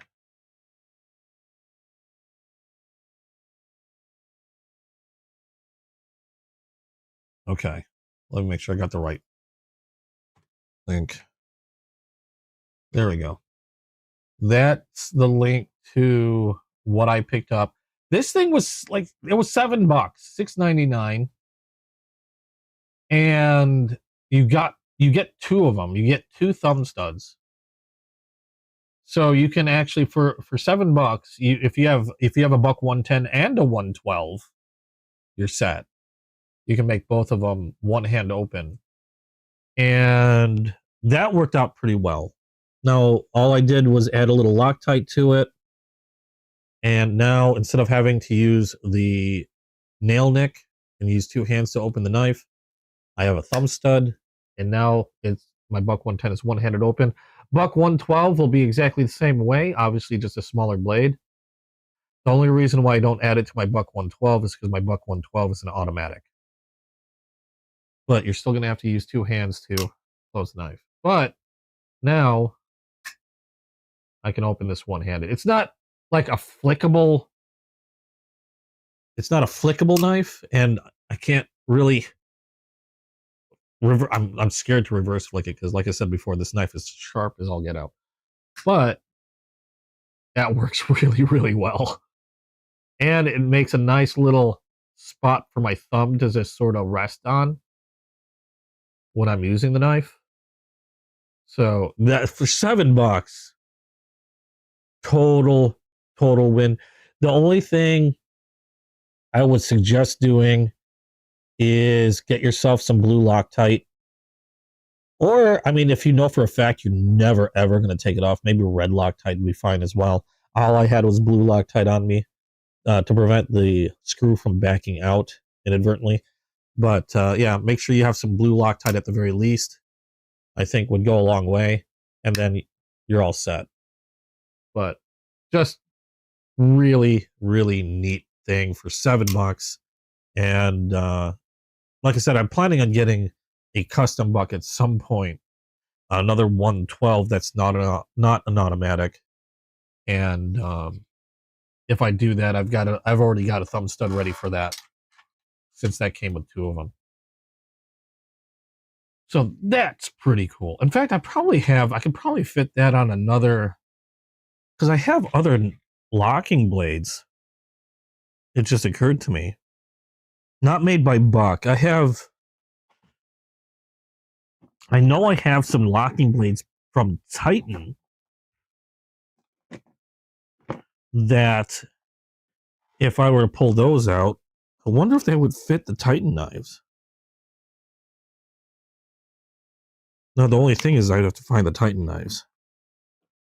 Because I know I have at least 1 or 2 lockbacks from Titan that might actually work with. The only problem is my Titan knives are also super buried somewhere. I got them buried away in my closet. So if I wanted to do that, I'm pretty sure that would fit, because they do come, they're kind of adjustable. I think they were originally made to fit the width of the buck knife blades. As you can see, there's not much space. There's the thumb stud. Wow, I'm actually able to get pretty close. So just enough space to fit the spine of the buck. But as long as the spine, as this fits on the spine, as long as the knife spine fits in that thumb stud, I'm pretty sure you can use that for almost any knife. Any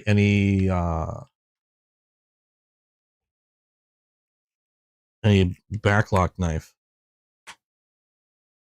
It does have a bit of width to it, as you can see. And you'll want to put the jimping probably on the side that you're going to utilize your thumb. And it does add a little bit, it could add a little bit of width to the blade, depending on what how your knife is made. You can see it sits above a bit above that spine. But like I was saying before, it does make a good spot for your thumb to rest on. Because I can just press my thumb up against the thumb stud, and that's pretty nice. I do like that. But yeah, I could probably fit that on other knives if I wanted to make them one-handed open. But I'll wait for when I order my custom 112. That'll be a nice thing to put on there. So that was pretty much it. Got my neat little squirrel from Morgan. Thanks again, Morgan. It's adorable. I like it. Thank you so much. I don't know how you came across that.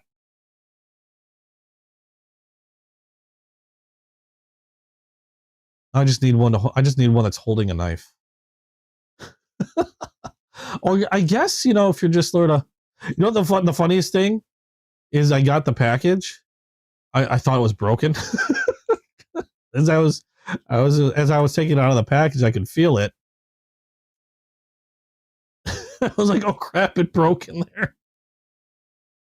I was like, oh no. I'm so glad it's something that's jointed. And then we got stuff from Melissa Backwoods. I got a Velcro patch. I still believe this stands for chick with a knife. knife chick. I don't know, but either way, it's still cute. And the pin from Melissa Backwoods with the goose, the yeet goose.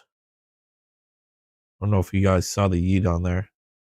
That's a hat pin. I'm going to throw that on my cap. But yeah, that was from Melissa Backwoods.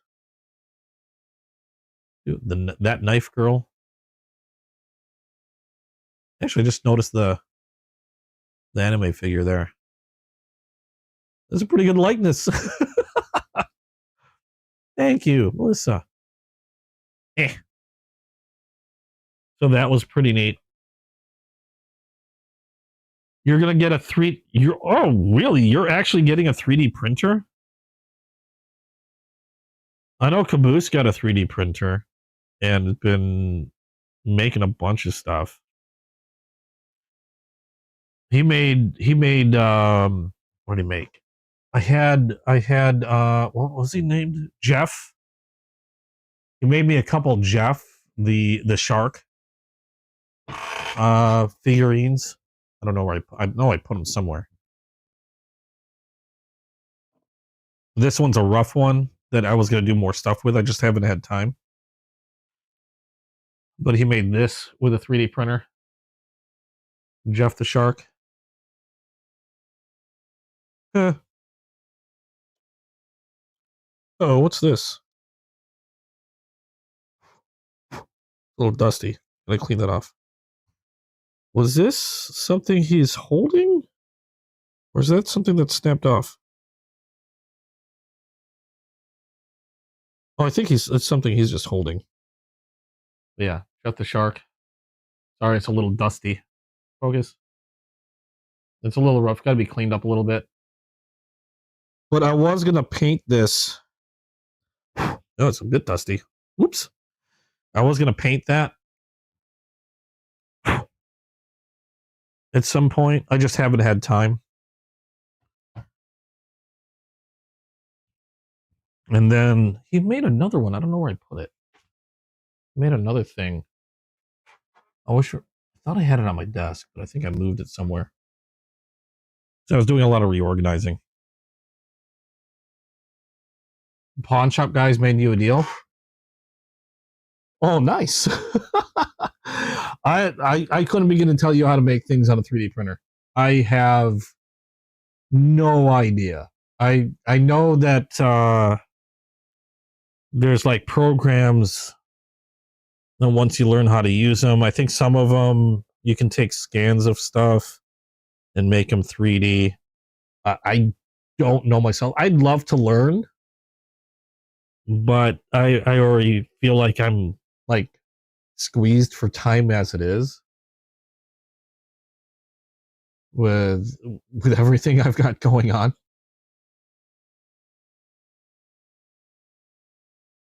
So I'll leave it to everybody else that's got a 3D printer. I'd love to do stuff with a 3D printer, like, you know, knife related stuff, making little figurines, or even 3D printing things like sheaths and stuff like that, or just little gadgets or stands, like little display stands and stuff would be really awesome for a lot of the knives that I have. I'd love to be able to do stuff like that. Or make little trinkets for like the video game channel. I think that would be fun.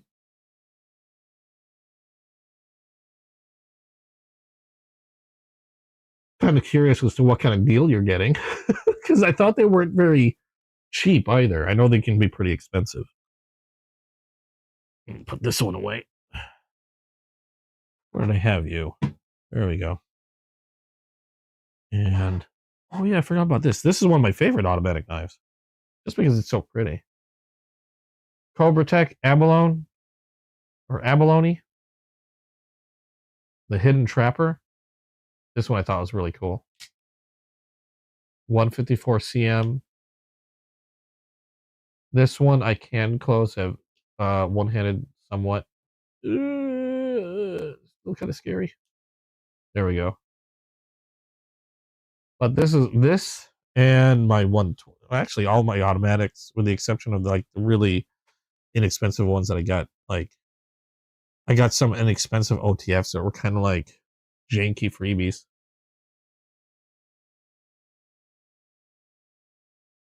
But otherwise, I don't know. I kind of like I'm finding that when it comes to automatics, like I've mentioned before, I think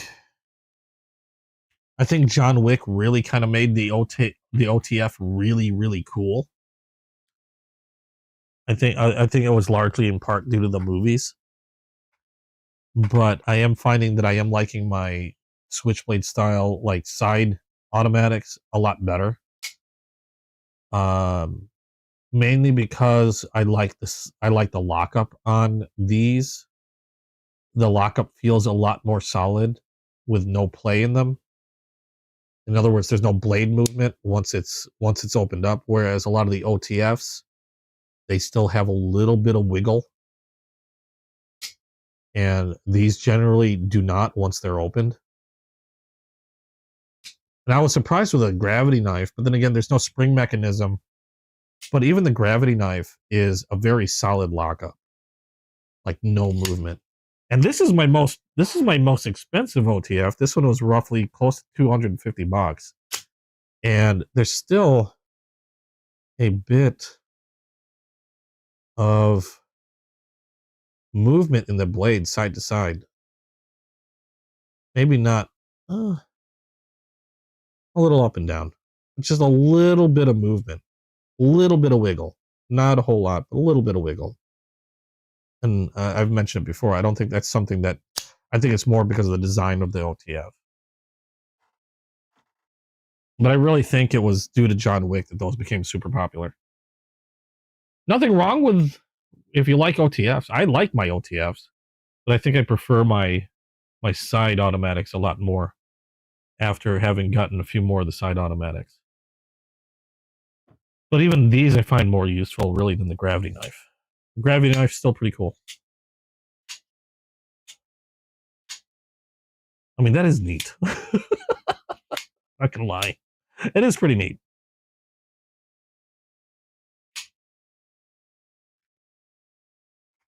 I don't know. What do you guys think? I know I've terrified the boss already. Probably scared the boss out.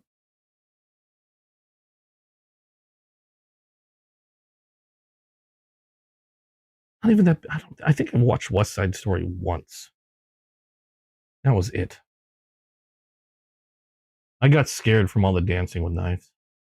It frightened me. Should make a law about that. Anyway. Do you guys have any other questions on anything that you've seen today? Any questions on my collection, or do you guys have anything just in general? Because we are just about running out of time. Even though I was silent for apparently 20 or 10 minutes or so because freaking Morgan didn't yell at me.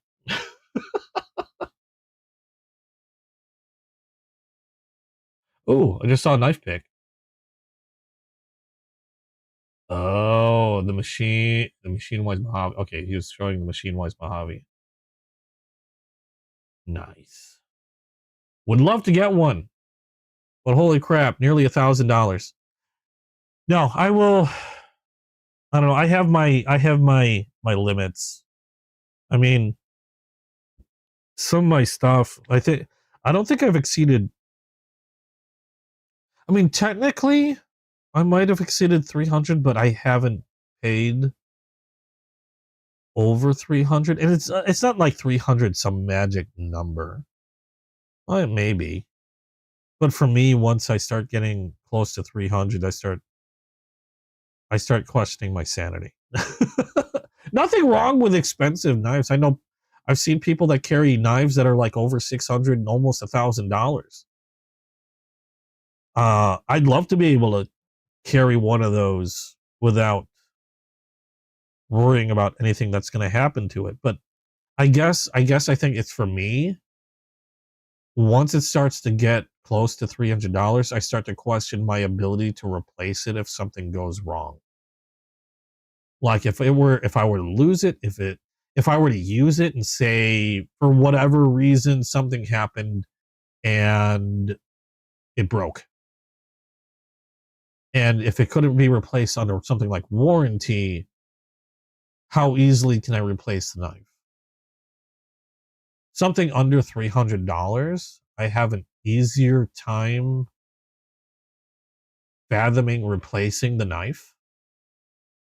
Whereas I start getting higher than that, I already get a little sketchy in terms of some of my knives and carrying and using them. I'd like to own knives that I can use, but yeah, when it comes to something that I can't replace, that's where I get to the point of where do I want to carry it out? Do I want to actually use it? And I have a lot of inexpensive knives that I own that I won't carry because I can't replace, and not because of cost, but I can't replace because they're either really hard to get a hold of, or um, they get, because they were so limited, they're a lot more expensive to replace. Like, for example, those. Now, granted, they're even at their most expensive, they're still under like $300. But why would I pay something? Why would I pay 200 and up for something that normally would have costed me like under $100? Like, for example, this thing. I'm never going to use this knife. Where is it? I got it because I think it's neat, and I already have a lot of knives that are in my collection that are that I really like. And that's like this one here. This is the peanut butter and jelly sodbuster from Case. That was a collaboration, or I don't know about if I should say collaboration. It was a smkw.com exclusive. That's what it is. Not a collaboration, but an exclusive. You could only get them through smkw.com. They are also made in very limited quantities. Now, if I remember correctly, this was a lot less than $100. I'd like to say it was like maybe 75, $80. I could be wrong. But it was around there for this peanut butter and jelly. Peanut butter and jelly Case knives have always been highly sought after. And last time I saw one of these on sale was through an auction. And when I got my knife, I actually had alarms set to remind me that I need to be on the website and get ready to start clicking like I'll get out in order to get one of these. Because again, it was like, I think it was under $80, around there. Retail, SMKW sells them at whatever their retail price is. They don't inflate. But once they sold out within the hour, they sold out. And I saw them on auction, and in front of a couple of people I know saw them on auction, and they were approaching about $250 for this. So will I ever use this knife? No. Because first of all, they're completely sold out. There's no way I can get another one, except for on the second hand market. And if I wanted to get one on the second hand market, I better be prepared to pay, at the very least, I'm paying at least twice, if not 3 to 4 times as much as I would have gotten this, or I would have paid 3 to 4 times as much as I did get this for, which I think is insane. So this is just like one of those that's a part of my collection. I have a few knives like that I know I can't replace because either they've gone absurd. I also have a thing where I want a knife, I want to pay what it, the retail. And that's one of the reasons why I like Chasing Blades, is even if if Chasing Blades got a bunch of these for whatever reason, they would still sell it at the retail price. They're not going to inflate it. Although if they ran it on auction, people will still probably bid it up. But they would, at the very least, they would start it at its retail price. But things like that are much more difficult to replace. Even though this one isn't anywhere near $300, those will stay in my collection. I won't use them. The knives that I do use are the knives that I know that if something were to happen, are a lot easier to replace, and not only a lot easier to replace, but easier able to replace without an inflated cost. Like I'd carry this. I have no problem carrying this one. This is my Magna Cut Spider Code. They're roughly about 150. I can't remember the exact price,